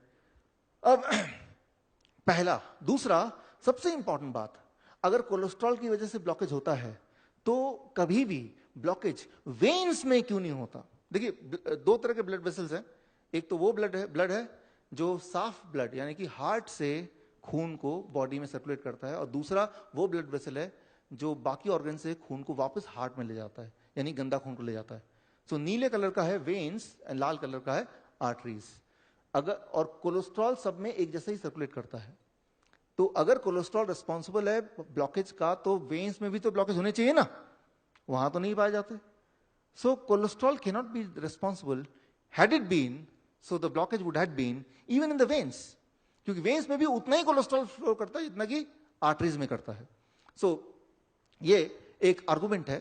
अब इससे एक सवाल आता है, फिर क्या, कैसे या क्या कारण से हार्ट डिजीज होता है? What is the main cause of heart disease? अगर कोलेस्ट्रॉल से नहीं होता, उस ब्लॉकेज में भी कोलेस्ट्रॉल है तब भी उससे नहीं होता, तो एक्चुअल कारण क्या है? इसके लिए मैं 3 क्लू दूंगा आपको। उस 3 क्लू के अंदर आप ढूंढेंगे आंसर क्या है। 3 वेरी इंटरेस्टिंग क्लू। पहला क्लू, सर्कुलेशन 2006, वेरी इंपॉर्टेंट। ये देखा गया कि ब्लॉकेज जहां भी है वहां पे 50 अलग अलग तरह के बैक्टीरिया पाए गए हैं। हमेशा जब भी कहीं ब्लॉकेज होगा, ब्लॉकेज के आसपास 50 different kind of bacteria are found. That is clue 1। Clue 2, जहां पे ब्लॉकेज है वहां की टेम्परेचर हमेशा ज्यादा होती है in comparison to rest of the body, rest of the arteries. Clue number 2, जिस तरह से जब भी इंफेक्शन हो जाता है हमारे बॉडी की टेम्परेचर ज्यादा नहीं हो जाती, वो क्यों होती है? ताकि temperature is a tool, temperature की मदद से बॉडी उस वायरस को किल करता है। तो टेम्परेचर ज्यादा होना कोई बीमारी नहीं है, it is a method by which the body is trying to counter the germs. Similarly, thank you friends, thank you. Similarly clue 3, यह देखा गया कि 1/3 हार्ट अटैक के पेशेंट्स का रिकॉर्ड देखा गया कि उनके हार्ट अटैक आने से जस्ट पहले उनको कोई ना कोई इंफेक्शियस डिजीज हुआ था, उसके बाद ही उनका हार्ट अटैक आया है। तो ये क्लू नंबर 3। अब इन तीनों क्लू के अंदर ही आपका जवाब है। ये सारी चीजें 2000 के बाद ही, 2000 के बाद ही सारी चीजें मेडिकल साइंस को थोड़ी बहुत पता चली है, उससे पहले ये सब चीजें नहीं पता थी। इसको समझने की कोशिश करते हैं, इन तीनों क्लू को जोड़ते हैं टू गेट द आंसर कि क्या, कैसे हार्ट डिजीज होता है और कैसे उसको रोका जाए। Attack by germs on the inner wall of arteries, the most important thing. Conclusion is, जहां पे भी हार्ट डिजीज जो भी आर्टरीज हैं वहां पे पाया गया कि जर्म्स अटैक करती हैं। हमारे पूरे ब्लड में जर्म्स सर्कुलेट होती हैं, दैट इज वेरी नॉर्मल। लेकिन हम में से कुछ लोगों के, कुछ पेशेंट के केस में कहीं कहीं वो जर्म्स अटैक करती हैं। लेकिन जर्म्स कहीं कहीं अटैक करती है, हर जगह क्यों नहीं करती है? वहीं अटैक करेगी जहां पे इंडोथेलियम डिसफंक्शन होगा। इंडोथेलियम वेरी सिंपल, ब्लड वेसल का जो सबसे अंदरूनी हिस्सा है, जिसको ब्लड टच करते हुए जाता है, जिसको कोलेस्ट्रॉल टच करते हुए जाता है, उसे कहते हैं इंडोथेलियम लेयर। लेकिन हम में से कुछ लोगों के केस में वो इंडोथेलियम लेयर कमजोर होता है, राइट, और उसमें जर्म्स अटैक आसानी से कर सकती है। लेकिन अगर ऐसा है तो वेन्स के एंडोथेलियम लेयर में क्यों नहीं जर्म्स अटैक करती है? ये एक इंपॉर्टेंट क्वेश्चन है। इसको जवाब देने के लिए I will take the example of this.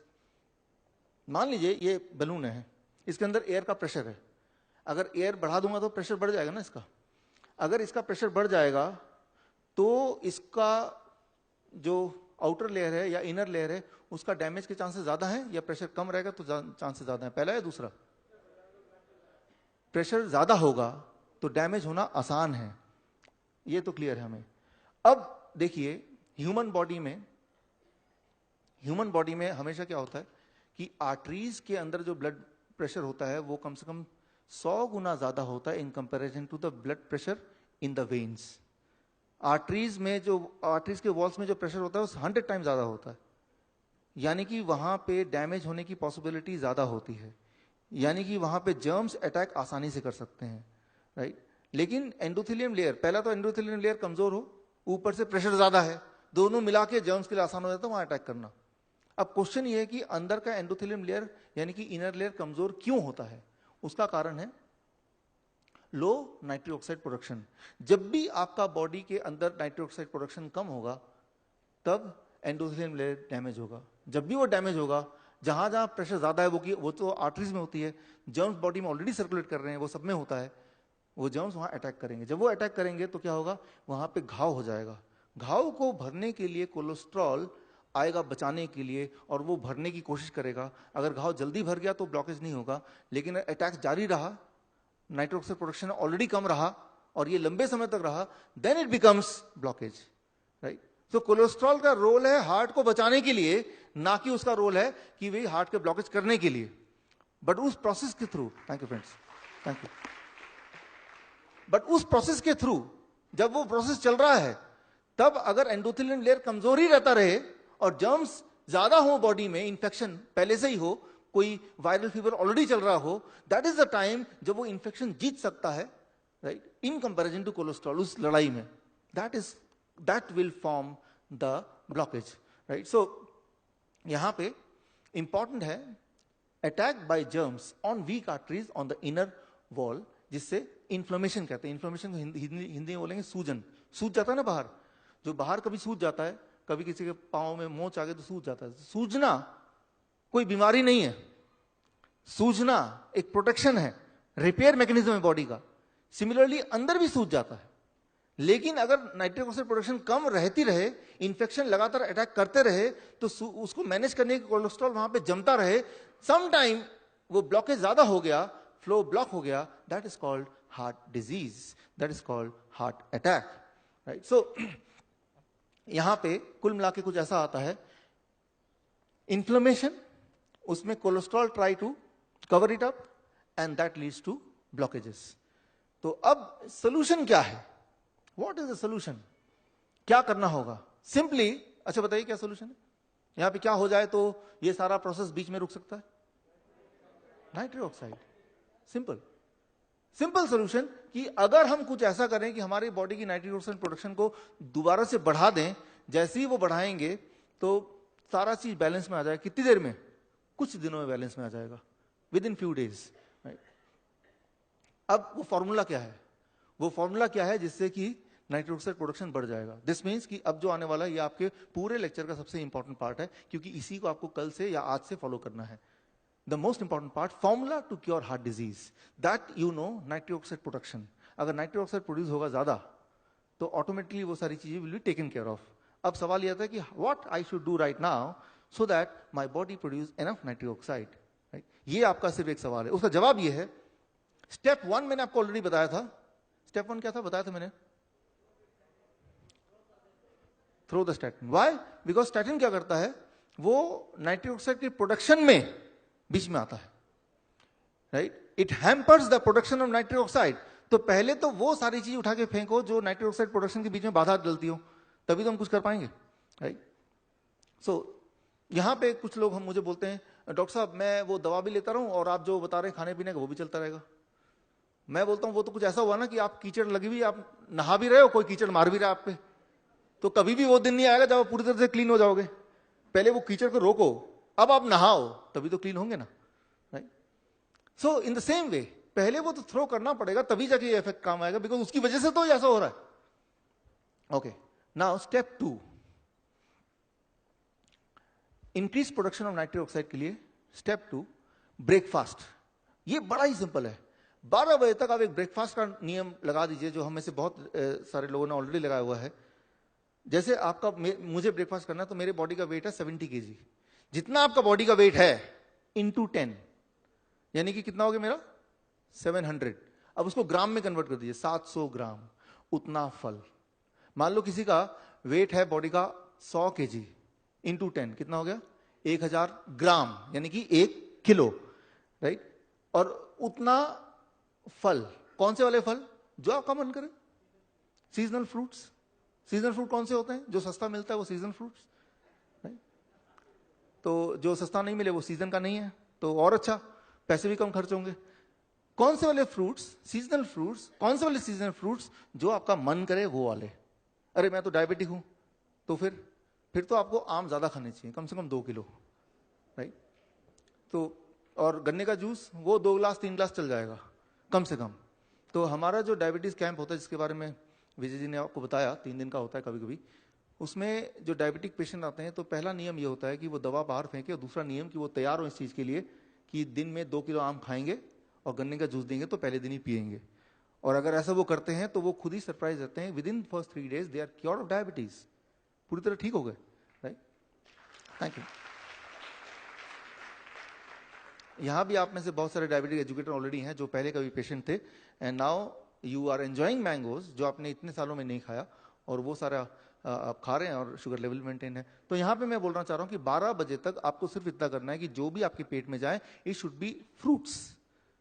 Right, कौन सा फ्रूट, सीजनल फ्रूट, कितने वाले फ्रूट, कैसे वाले, वो आप पे डिपेंड करता है। लेकिन वो जब 700 ग्राम में मेजर करूंगा, दैट इज छिलका निकालने के बाद, गुठली निकालने के बाद इफेक्टिव वेट। छिलका गुठली थोड़ा खा रहे हैं हम, तो उसका वेट क्यों काउंट करना। राइट, और एक बार में नहीं खाया जाए तो इंस्टॉलमेंट में 7 बजे आपने 200 ग्राम खाया, पेट भर गया थोड़ा, फिर 8 बजे आपने 300 ग्राम खाया, फिर पेट भर गया, 12 बजे तक यही खाना है, कितना मर्जी। कई लोग बोलते हैं कि मेरा लाइफस्टाइल ऐसा है कि मुझे बाहर जाना पड़ता है, यहाँ जाना, मुझे भी बाहर जाना पड़ता है महीने में 20 दिन। तो मैं अपने एक बैग है मेरा, उसमें मैं 1 दर्जन केले रखता हूँ, अभी भी है इधर। राइट, और वो क्योंकि उसमें धोना भी नहीं है, कुछ भी नहीं करना, काटना भी नहीं है, सीधा खा जाना है। तो ये अच्छा है और सस्ता भी आता है, कहीं भी मिल जाता है। राइट, और कोई सामने हो तो उसको भी एक केला दे दिया, वो भी खुश हो गया। सो इस तरह से आपको नियम थोड़े, thank you friends, thank you, thank you. इस तरह से आपको नियम चेंज करना है कि 12 बजे तक whatever you take it should be only fruits. खाने से पहले क्या है, फल है क्या, रोटी नहीं, दही नहीं, चपाती नहीं, ब्रेड नहीं, कुछ भी नहीं, सिर्फ फल। स्टेप 1। स्टेप 2 का दूसरा पार्ट है lunch and dinner. Lunch and dinner जब भी आप करेंगे you always have to do it in 2 plates. 2 plate सामने रखिए लंच डिनर में, अभी तो 1 प्लेट में खाते हैं। प्लेट 2 उसमें आप अपने जो अच्छा लगता है फेवरेट सारी फूड रखिए, राजमा है, छोले है, चावल है, छोले भटूरे हैं या गोलगप्पे हैं, जो भी आप खाना चाहते हैं, जो भी डोसा है, इडली है। प्लेट 2 भरपेट पूरा भर के रखिए। और प्लेट 1 में आपका वेट जितना है, जैसे मेरा वेट है 70 kg, तो 700 ग्राम इस वक्त वो क्या हो जाएगा, वेजिटेबल्स, रॉ वेजिटेबल। कौन से, जैसे टमाटर है, खीरा है, मूली है, गाजर है, शिमला मिर्च है, मटर है, ककड़ी है, या कुछ ऐसे पत्ते जो आप कच्चा खा सकें, सलाद पत्ता है, गोभी का पत्ता कुछ लोग कच्चा खा लेते हैं। तो raw vegetable which you can eat in raw without cooking 700 grams पहले मैं खा लूंगा अच्छी तरह से। उसके बाद कहाँ है प्लेट 2। आप सोच रहे होंगे जब इतना खा लूंगा प्लेट 2 की जगह ही कहाँ रह जाएगी। यही तो मैं चाहता हूँ, प्लेट 2 अब ना ही खाएं तो अच्छा है। Right, thank you friends, thank you. लेकिन मैं आपको बताता हूं, पहले दिन दूसरे दिन थोड़ी तकलीफ होगी, लेकिन उसके बाद आपको वो कम लगेगा, क्योंकि उसमें पानी है। जितना भी आप खाएंगे आधे घंटे 1 घंटे में बहुत ज्यादा भूख लगेगी। जितना ज्यादा खाएंगे उतनी भूख बढ़ेगी, और आप हैरान होंगे 1 हफ्ते 2 हफ्ते में जो लोग मोटे हैं उनका वेट बिल्कुल ड्रास्टिकली घटेगा। स्पेशली स्टमक से, जहां ज्यादा वेट है, जहां ज्यादा फैट है, जहां ज्यादा जिद्दी फैट है, वो जल्दी घटेगा। तो ये एक अच्छी बात है आपके लिए। तो लंच और डिनर से पहले ये रूल रख सकते हैं। और जो लोग बहुत ज्यादा बीमार नहीं है, थोड़ी बहुत दवा चल रही डायबिटीज की, थोड़ी बहुत हाइपरटेंशन की, थोड़ी बहुत कोलेस्ट्रॉल भी ले रहे थे और थोड़ी बहुत ऐसा या थोड़ा बहुत वैसा, उनको थोड़ा सा रिलैक्सेशन ये मिल सकता है कि वो, जैसे मेरा 70 है तो 700 ग्राम की जगह मैं 500 ग्राम कर देता हूँ। थोड़ी बहुत चीटिंग कि इसको थोड़ा घटा दिया, उसको थोड़ा बढ़ा दिया। लेकिन कई बार लोग बोलते हैं ऐसा कर लूँ डॉक्टर साहब, पहले प्लेट 2 खा लेता हूँ फिर प्लेट 1 खा लूंगा, लेकिन उससे रिजल्ट भी उल्टा आएगा। वो उसका एक खास साइंस है जो कभी और मैं आपको एक्सप्लेन करूंगा। प्लेट 1 को पहले खाना है, फिर प्लेट 2 को खाना है। So this is the step 2। Step 3, the most important of all, stop consuming food with cholesterol. ऐसा खाना ना खाएं जिसमें कोलेस्ट्रॉल हो। कैसे पता चलेगा कौन सा खाने में कोलेस्ट्रॉल है, कौन से खाने में कोलेस्ट्रॉल नहीं है? अक्सर पैकेट में लिखा देखा 0 कोलेस्ट्रॉल, 0 कोलेस्ट्रॉल। सिंपल रूल है, भगवान ने कोलेस्ट्रॉल बनाने की ताकत सिर्फ जानवरों को दी है। राइट, प्लांट को यह ताकत नहीं दी है। तो पौधों में या पौधों से जुड़ी हुई फूड में कोलेस्ट्रॉल 0 है। काजू में कोलेस्ट्रॉल 0, बादाम में कोलेस्ट्रॉल 0, वेजिटेबल में कोलेस्ट्रॉल 0, फ्रूट्स में कोलेस्ट्रॉल 0, ग्रेन्स में कोलेस्ट्रॉल 0। राइट, तो थैंक यू फ्रेंड्स। तो कुछ पूछना तो लिख लीजिए, in the question answer we can discuss. तो कैसे पता चले कोलेस्ट्रॉल है कि नहीं? तो अगर वो फूड एनिमल ओरिजिन है, इट इज हैविंग कोलेस्ट्रॉल। जैसे दूध है, वो पौधे से नहीं आया ना, गाय से आया ना, तो उसमें भरपूर कोलेस्ट्रॉल है। तो वो जो कोलेस्ट्रॉल है दूध का, वो आपके लिए नहीं है। हो सकता है उस गाय के लिए हो, उसके गाय के बछड़े के लिए, वो आपके लिए नहीं है। कई बार लोग बोलते हैं गाय का दूध तो बड़ा न्यूट्रिशियस होता है। न्यूट्रिशियस होता है, लेकिन वो गाय के बच्चे के लिए होता है न्यूट्रिशियस, आपके लिए थोड़ा ना होता वो। इंसान ही एक ऐसा जानवर है जो जीवन भर दूध पीता है, और इंसान ही ऐसे जानवर है जो दूसरे जानवर का दूध पीता है, तो वो दूध उसके ही पीने दीजिए। आपको दूध पीने की जरूरत नहीं है, इनफैक्ट किसी को भी जरूरत नहीं है, ना कभी थी, सिवाय पहले कुछ महीनों के जब आपको अपने माँ का दूध पीना, दैट्स ऑल, राइट। कुदरत ने दूध को बनाया first few months of the baby from the own species, that's all. जिंदगी भर पीने की कोई आवश्यकता नहीं है। So this is the food and the animal food which you have to ignore. ऐसा आपको करना है स्टेप 3। एंड ऐसा जब आप करेंगे, एक कमाल हुआ कि कोलेस्ट्रॉल की अगर रीडिंग लेंगे, हालांकि वो इंपॉर्टेंट नहीं है, मैंने आपको शुरू में बताया, वो भी कम दिखेगी। उससे क्या होगा, कम से कम घर वाले सेटिस्फाइड हो जाएंगे, राइट। उनको सेटिस्फाई करने के लिए, क्योंकि नहीं तो बोलेंगे आपकी कोलेस्ट्रॉल की दवा आज क्यों नहीं ली, राइट, आपके पीछे पड़ जाएंगे। तो आप बोलेंगे चेक कर लो मेरा ब्लड कोलेस्ट्रॉल तो ठीक ही आ रहा है, तो एटलीस्ट वो बोलेंगे चलो जो भी है ठीक है। आपका डॉक्टर बोलेगा आप कोलेस्ट्रॉल दवा क्यों बंद कर दी, तो आप बोले चेक कर लो कोलेस्ट्रॉल लेवल ठीक ही आ रहा है। तो इस तर्क में वो चुप बैठ जाएंगे। उनको चुप कराने के लिए आपको टेस्ट करना है, ना कि अपने आप को सेटिस्फाई करने के लिए टेस्ट करना है, राइट। वैसे तो आपके हेल्थ का जो रिस्पॉन्सिबिलिटी है वो सिर्फ आप ही के हाथ में है। कई बार लोग पूछते हैं डॉक्टर साहब आपके कहने पे हमने कोलेस्ट्रॉल दवा छोड़ दी जो मैं 15 साल से ले रहा था, अगर मुझे कुछ हो गया तो क्या होगा, फिर कौन जिम्मेदार होगा, आप होंगे। मैं ये बोलना चाह रहा हूं कि जिम्मेदारी eight the end of the day आप ही की है, आपकी हेल्थ की, राइट। सो किसी और की नहीं हो सकती, क्योंकि वो आपकी हेल्थ है। अगर आप छोड़ देंगे या नहीं छोड़ेंगे, both the cases you are responsible for your own health. आप डॉक्टर से पूछिए जाके कि कोलेस्ट्रॉल की दवा मैं छोड़ रहा हूं, डॉक्टर बोलेगा अगर छोड़ रहे हो तो मैं जिम्मेदार नहीं हूं आपकी हेल्थ का, फिर कुछ भी हो सकता है देख लो। तो उनसे ये पूछिए अच्छा मैं नहीं छोड़ रहा हूं, अब कुछ हो गया तो आप जिम्मेदार हैं, अब तो मैं बिल्कुल भी नहीं हूं, राइट। तो बल्कि वो क्या करते हैं, जब भी कोई सर्जरी होता है, कोई डायग्नोस्टिक होता है, एंजियोग्राफी होता है, वो तो लिखवा लेते हैं कि एंजियोग्राफी हो रही है, अगर इस दौरान आपकी मौत हो जाए तो हम जिम्मेदार नहीं है, साइन कर दो भाई, और तब लाश कहां पे भेजें और पैसा कहां से लें ये भी लिख दो भाई। होता है कि नहीं होता? तो डॉक्टर्स आर नेवर रिस्पॉन्सिबल। तो आपको ये लगता है कि ये दवा खाने से at least there is some kind of protection, लेकिन कैसा प्रोटेक्शन? जो लोग कोलेस्ट्रॉल की दवा खा रहे हैं उनकी हार्ट अटैक होती है तो कोई प्रोटेक्शन है उनको? क्या कोई जवाबदेही है, कोई रिस्पॉन्सिबिलिटी है? At the end of the day you are responsible for your own health, right. तो अगर आप ही रिस्पॉन्सिबल हैं then you have to understand what is this whole thing. उसकी जिम्मेदारी आपको लेनी पड़ेगी, आपको उसको थोड़ा बहुत समझना पड़ेगा। सो मैं ये बोलना चाह रहा हूं, व्हेन यू डू दिस आपका कोलेस्ट्रॉल नेचुरली लो हो जाएगा। हालांकि लो करने की कोशिश के लिए नहीं कर रहे हैं हम, बट नेचुरली लो हो जाएगा, वो 200 से नीचे चले जाएगा total cholesterol, right.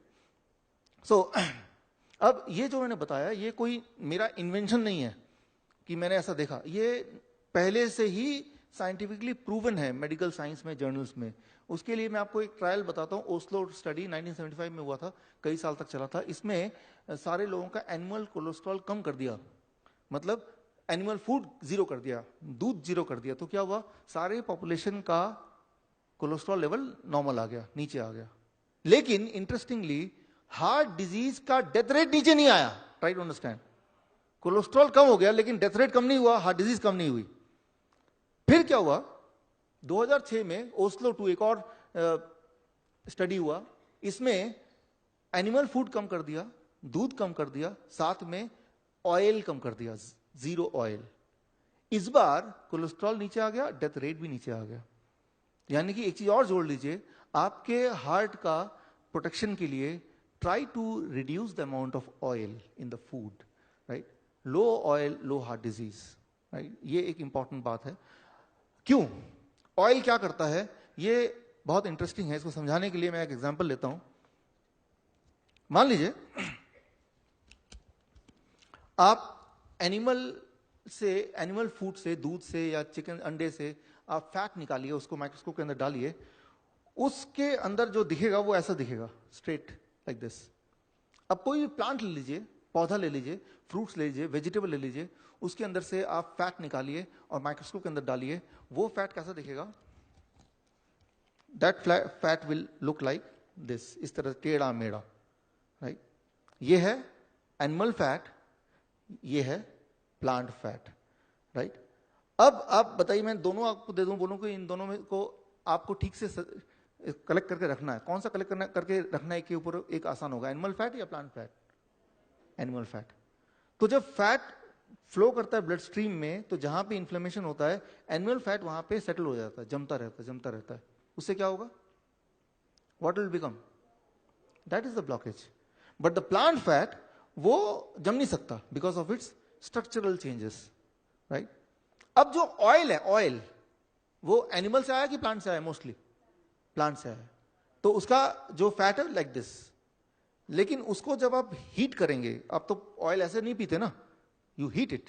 The moment you heat it, the behavior of the plant oil, it changes to animal fat. That behavior, it behaves like animal fat. Although it is not having any cholesterol inside, तो cholesterol तो नीचे आ गया क्योंकि animal food को zero कर दिया था, लेकिन जो हार्ट डिजीज का डेथ रेट नीचे नहीं आया। So here comes the conclusion कि आपको साथ में ऑयल को भी मिनिमाइज करना एज मच एज पॉसिबल, जितना हो सके आपसे। वो ऑलरेडी मिनिमाइज हो गया क्योंकि 12 बजे तक तो फ्रूट डाइट पे है ऑलरेडी, तो कोई ऑयल का सवाल नहीं है। और लंच एंड डिनर में प्लेट 1 आपने इतना खा लिया कि प्लेट 2 की जगह थोड़ी थोड़ी कम रही। तो as it is your intake of oil is less.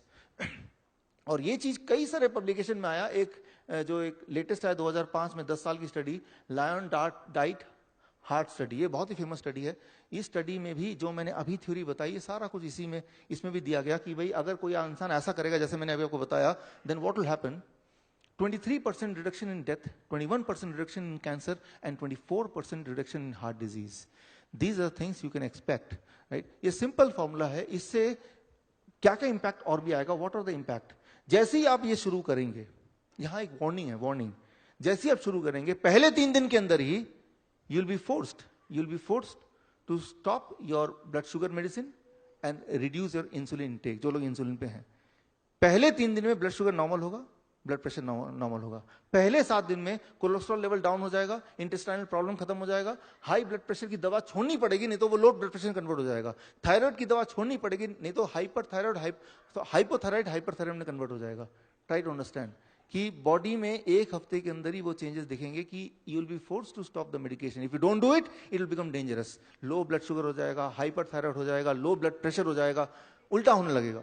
1 महीना अगर करेंगे तो हार्ट की बीमारी, राइट, जो हार्ट के डिस्कम्फर्ट्स हैं, that will be vanished, right? Similarly 6 महीना करेंगे तो अस्थमा, 9 महीना करेंगे तो it will affect in cancer. और ये सारी चीजें कोई इमेजिनरी या कोई सिर्फ स्टडी को देख के थ्योरेटिकल बात नहीं कर रहा हूं। ये सारी बातों का प्रैक्टिकल ऑलरेडी हमारे एजुकेटर्स, अभी आपने देखा स्टेज पे जो 50 एजुकेटर्स थे, उन्होंने अपने अपने पेशेंट्स के साथ ऑलरेडी करके देख लिया। और उनके जो स्टोरीज की कलेक्शन है, that collection is the book which we launch today, right? तो इस बुक में आपको अलग अलग तरह के पेशेंट्स की हिस्ट्री, उनका अभी प्रेजेंट, उनका फोन नंबर, उनका ईमेल आईडी, उनकी सारी चीजें मिलेंगी, ताकि उससे एनकरेजमेंट लेके, हिम्मत लेके you start following it for yourself and for your friends etcetera. तो ये कोई मेरी लिखी हुई किताब नहीं, it is a collection of the real story of those people who are following similar kind of things. उनमें से कोई कैंसर पेशेंट भी है, कोई हार्ट पेशेंट भी है, कोई थायराइड का भी है, कोई डायबिटीज का भी है। ज्यादातर डायबिटीज के हैं बिकॉज ये डायबिटीज के एजुकेटर्स हैं। बट किसी को अकेला डायबिटीज नहीं होता। डायबिटीज वाला बोलता है बीपी की भी गोली चल रही, कोलेस्ट्रॉल की भी चल रही, थायराइड की भी चलनी है, मोटा भी है वो, right? So it is a combination of many things. So now यहां तक तो ये आया कि आपको क्या करना है। अब एक खास होता ना bonus part, it is a bonus part. क्या नहीं करना है, कहां पे आपको अलर्ट रहना है आज के बाद, खास तौर पे कल से 15 अगस्त से it should be a new beginning, it should be a new independence of health. So this is going to the most important part. यहां पे मैं आपके सामने 4 महत्वपूर्ण ट्रायल रख रहा हूं। ये ट्रायल रखने का एक खास कारण है, वो ये कि दवा, मान लो किसी का ब्लड शुगर ज्यादा है, हाई है, तो ब्लड शुगर ज्यादा होने से मान लो 300 से ऊपर होगा तो कभी कभी तकलीफ हो सकती है। लेकिन अगर दवा लेकर उसको कम कर देंगे तो तकलीफ अपनी जगह पे ही है, जो उसके डैमेज है वो अपनी जगह पे है, सिर्फ रीडिंग कम दिख रही है, राइट? ये प्रूव किया गया है एकॉर्ड ट्रायल में। एकॉर्ड ट्रायल जो आप देख रहे हैं 2008 में रिलीज हुआ था, जिसमें 10,000 पार्टिसिपेंट्स थे, जो US, Canada and UK 3 government ने मिलकर किया था। रिजल्ट ये आया कि high sugar is bad, no doubt about it, but lowering it with the medication is still the same, सिर्फ नंबर का रीडिंग का फर्क है, राइट। सिमिलरली आइडल ट्रायल ये किडनी पे हुआ था। अक्सर ये देखा किडनी पेशेंट का क्रिएटिनिन लेवल बढ़ गया या जीएफआर लेवल कम हो गया, इस केस में वो डायलिसिस के लिए बोलते हैं। तो अब मैं जो बोलने जा रहा हूं, मोस्ट इंपॉर्टेंट थिंग, डायलिसिस कराना है कि नहीं कराना है, हाइपरटेंशन की दवा लेनी है कि नहीं लेनी है, ब्लड प्रेशर की, शुगर की दवा लेनी है कि नहीं देनी है, वो रीडिंग पे अकेले निर्भर नहीं करना है। According to all this trial, reading के अलावा सिम्टम है क्या, डिस्कम्फर्ट है क्या, right. So that plays an important role. For example, मान लो कोई किडनी का पेशेंट है, क्रिएटिनिन लेवल 5 पे आ गया और जीएफआर लेवल लेस देन 15 आ गया, लेकिन सिम्टम नहीं है कुछ, he is feeling fine, he is not the patient of dialysis according to ideal trial जो 2010 में रिलीज हुई है। ये ट्रायल इकलौता ट्रायल है जो इस तरह का ट्रायल है जो ये देखता है कि डायलिसिस करने की आवश्यकता एक्चुअली कब है। तो वो रीडिंग पे निर्भर नहीं करना है कि रीडिंग 15 से कम आ गया, क्रिएटिनिन 5 से ऊपर चला गया, चलो आप डायलिसिस कराओ। No, are you having any discomfort, कोई टायरनेस है, कोई पेन है, कोई दिक्कत है, if yes then may be emergency case में dialysis is required. Similarly for blood pressure, किसी इंसान का नॉर्मल ब्लड प्रेशर 160/100 भी हो सकता है, but he is feeling absolutely fine, so he need not to take blood pressure medication. Similarly हमारे यहाँ पे एस के गुप्ता जी हैं, यहाँ पे अभी तो थे, आप बैठे हैं, यस सर। तो आपकी मैं एग्जांपल ले रहा हूँ सर, आपका ब्लड शुगर लेवल 300 350 राइट, 400, जो कि एक नॉर्मल से देखा जाए तो it is very high, but feeling fit, उतने एनर्जेटिक जितने एनर्जेटिक मैं या कोई और फील करता है पूरे दिन भर में। यस, जब आए थे आप, है ना, हाँ 586 था, 586, जिसमें कोई और इंसान हो तो उसमें बहुत सारे सिम्टम दिखे बट नो सिम्टम। हमारे ऑफिस में थे, खुद आए ड्राइव करके, खुद ड्राइव कर गए और दैट वाज नॉर्मल। तो मैं यहाँ पे ये बोलना चाह रहा हूँ कि सबसे इंपॉर्टेंट बात, मैं ये नहीं बोल रहा 586 अपने आप में नॉर्मल है, 586 ज्यादा ही है, लेकिन 586 आने के बाद या 300 से ऊपर आने के बाद क्या मुझे सिम्टम है क्या? अगर सिम्टम भी है तो जरूर दवा लेना चाहिए, और सिम्टम नहीं है और दवा ले रहे हैं तो उससे नुकसान होगा according to this trial, right. ACCORD trial, ALLHAT trial है, ये गवर्नमेंट स्पॉन्सर्ड ट्रायल था, यूएस गवर्नमेंट, सबसे बड़ा ट्रायल है ब्लड प्रेशर का। आइडल ट्रायल ये इकलौता ट्रायल है किडनी का, और कोई ट्रायल ही नहीं किया इस तरह का, right. So similarly DPP, diabetes prevention program, ये बहुत बड़ा ट्रायल है। ये सारे ट्रायल की डिटेल्स मैं आपको कार्ड में एक दूंगा, अभी आप घर जाके सर्च कर सकते हैं। तो मैं ये बोलना चाह रहा हूं कि डायग्नोसिस के ऊपर डिपेंड नहीं होना, diagnosis plus symptom leads to medication. Just diagnosis cannot lead to medication. Diagnosis and symptom, then medication. For blood pressure, for blood sugar, for even dialysis, any kind of ailment, even for cancer, right? कई बार आपका blood test कुछ भी बताता हो, right? It may be in the category of cancer, but do I have any symptom? If not, need not to worry about it. मैं आपको example दे रहा हूँ, एक simple example आपके समझने के लिए। आजकल Google मैप आ गए मोबाइल में, आप जहां भी जाना चाहते हैं, मान लीजिए आप ताजमहल देखना जाना चाहते हैं, आपने ताजमहल आगरा कर दिया तो गूगल मैप में आ जाएगा ना। तो आपको सिर्फ ड्राइव करेंगे और गूगल मैप बोलेंगे सीधा चले जाओ 1 किलोमीटर, आप राइट ले लो, आप लेफ्ट ले लो, आप चलते रहेंगे मैप को देख के, मैप पे भरोसा करके। करते करते करते करते इमेजिन कीजिए आप ताजमहल के सामने आ गए, ताजमहल ये रहा और गूगल मैप बता रहा है 2.5 किलोमीटर बाद ताजमहल आएगा। आप छू के देख रहे हैं ताजमहल है, आंखों से देख रहे हैं भाई साहब ताजमहल कहाँ है, भाई ये तो रहा, महसूस कर रहे हैं ताजमहल है। तो आप अपनी आंखों को, अपने सेंसेस को मानेंगे या गूगल मैप में जो रीडिंग उसको मानेंगे? गूगल मैप बता रहा है अभी 2.5 किलोमीटर और है, कोई बोलेगा मैं तो इसी को मानूंगा, और 2.5 किलोमीटर आगे जाएगा, वहां वो ताजमहल ढूंढेगा और किसी भी चीज को सोचेगा शायद यही ताजमहल हो। हमारी मेडिकल इंडस्ट्री ऐसी है। कई सारे पेशेंट होते हैं जो पेशेंट ही नहीं है, सिर्फ रीडिंग बढ़ा हुआ होता है, अब उसमें वो बीमारी ढूंढते हैं, राइट। और अगर बीमारी ढूंढने पे आ जाए, आजकल का मेडिकल साइंस की तरक्की इतनी ज्यादा हो गई है, कोई हेल्दी इंसान मिलेगा नहीं उनको। फिर जो भी गया अपने डायग्नोसिस हेल्थ चेकअप के लिए, वो पेशेंट बन के वापस आता है। हेल्दी वो है जो कभी गया ही नहीं hospital. Thank you, thank you, thank you. तो यहां पे मैं ये बताना चाह रहा हूं कि कभी कभी इमरजेंसी में दवा काम करती है, लेकिन इमरजेंसी का डेफिनेशन क्या है? डेफिनेशन है कि जो आंकड़े हैं वो गड़बड़ बता रहे हैं, प्लस सिम्टम भी ऐसा लग रहा है। अगर ये दोनों चीज एक साथ हो रहे हैं, देन वो मेडिसिन का हकदार है for a brief period of time, life long के लिए नहीं, थोड़े बहुत दिन के लिए। और तब तक उसको क्या करना है? तब तक the kind of thing which I told वो आपको करना है, right. So here we comes toward the end of this first part of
5 साल से डायबिटीज है।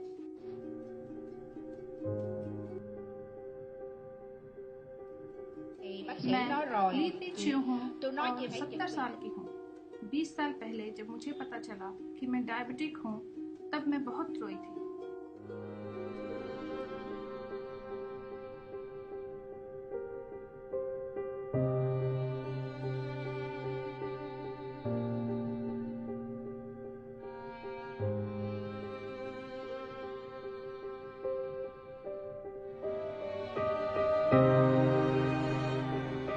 मैं न्यू थी बच ह्यू हूँ और मेरी उम्र 59 है।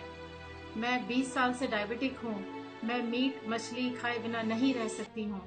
जब मैंने पहले दिन ये खाना खाया तो मैं रो पड़ी। मैंने कभी ऐसा खाना नहीं खाया था। जिंदगी के भाग दौड़ में हम अपना ख्याल रखना तो भूल ही जाते हैं। खुद से प्यार करना भी जरूरी है, यह हमें याद ही नहीं रहता।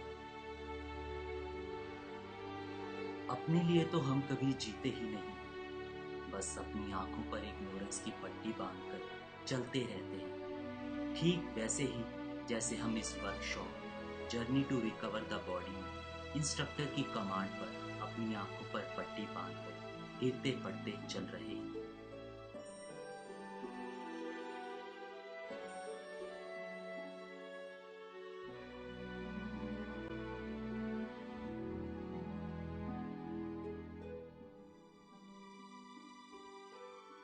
इसी तरह जिंदगी में भी हम बार बार ऐसे ही गिरते रहते हैं और एक समय पर अपने ऊपर से विश्वास खो बैठते हैं। विश्वास यानी कॉन्फिडेंस, खुद पर जो अच्छी जिंदगी जीने के लिए बेहद जरूरी है, उसे ही खो बैठते हैं। उस विश्वास को दोबारा पाने के लिए हमें एक लीडर की जरूरत होती है और वो लीडर हमें डॉक्टर विश्वरूप के रूप में मिला। एक ऐसा लीडर जो आपको सिर्फ आपकी काबिलियत के बारे में बताए और आप में कितना पोटेंशियल है उसके बारे में बताए। हम सभी की बॉडी खुद को हील करना जानती है, बस जरूरत है माइंड को एजुकेट करने की और उसे यह बताने की कि अपनी बॉडी का ख्याल रखना आपकी पहली जिम्मेदारी है। हमारे बीच डॉक्टर विश्वरूप रॉय चौधरी एक ऐसे ही लीडर की तरह आए हैं।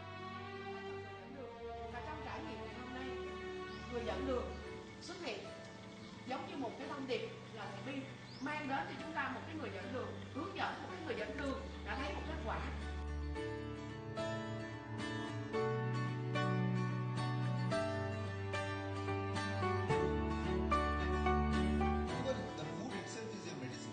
Cái thật ra thì thức ăn này là chính là cái liều thuốc hữu hiệu nhất cho các anh chị.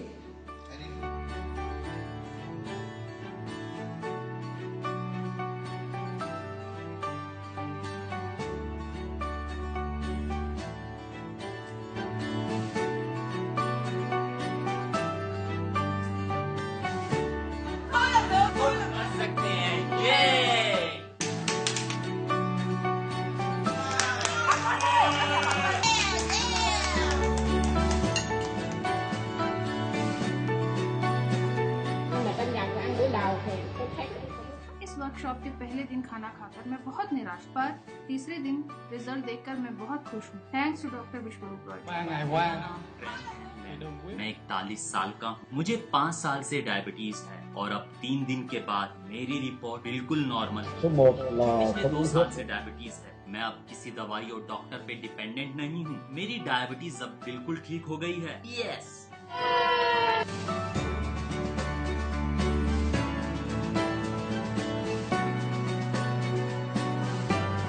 I love all people.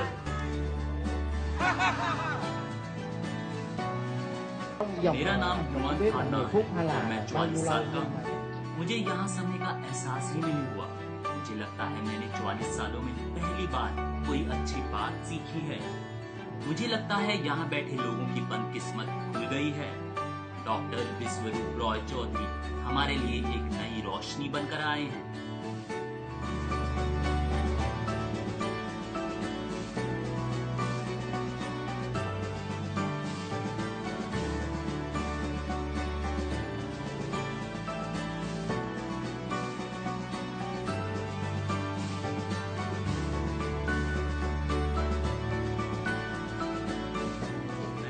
Giúp मुझे 18 इयर्स से डायबिटीज थी। अब मुझे केवल यही रूल्स फॉलो करने हैं, हार्टीनेस, हैप्पीनेस एंड फ्रेशनेस।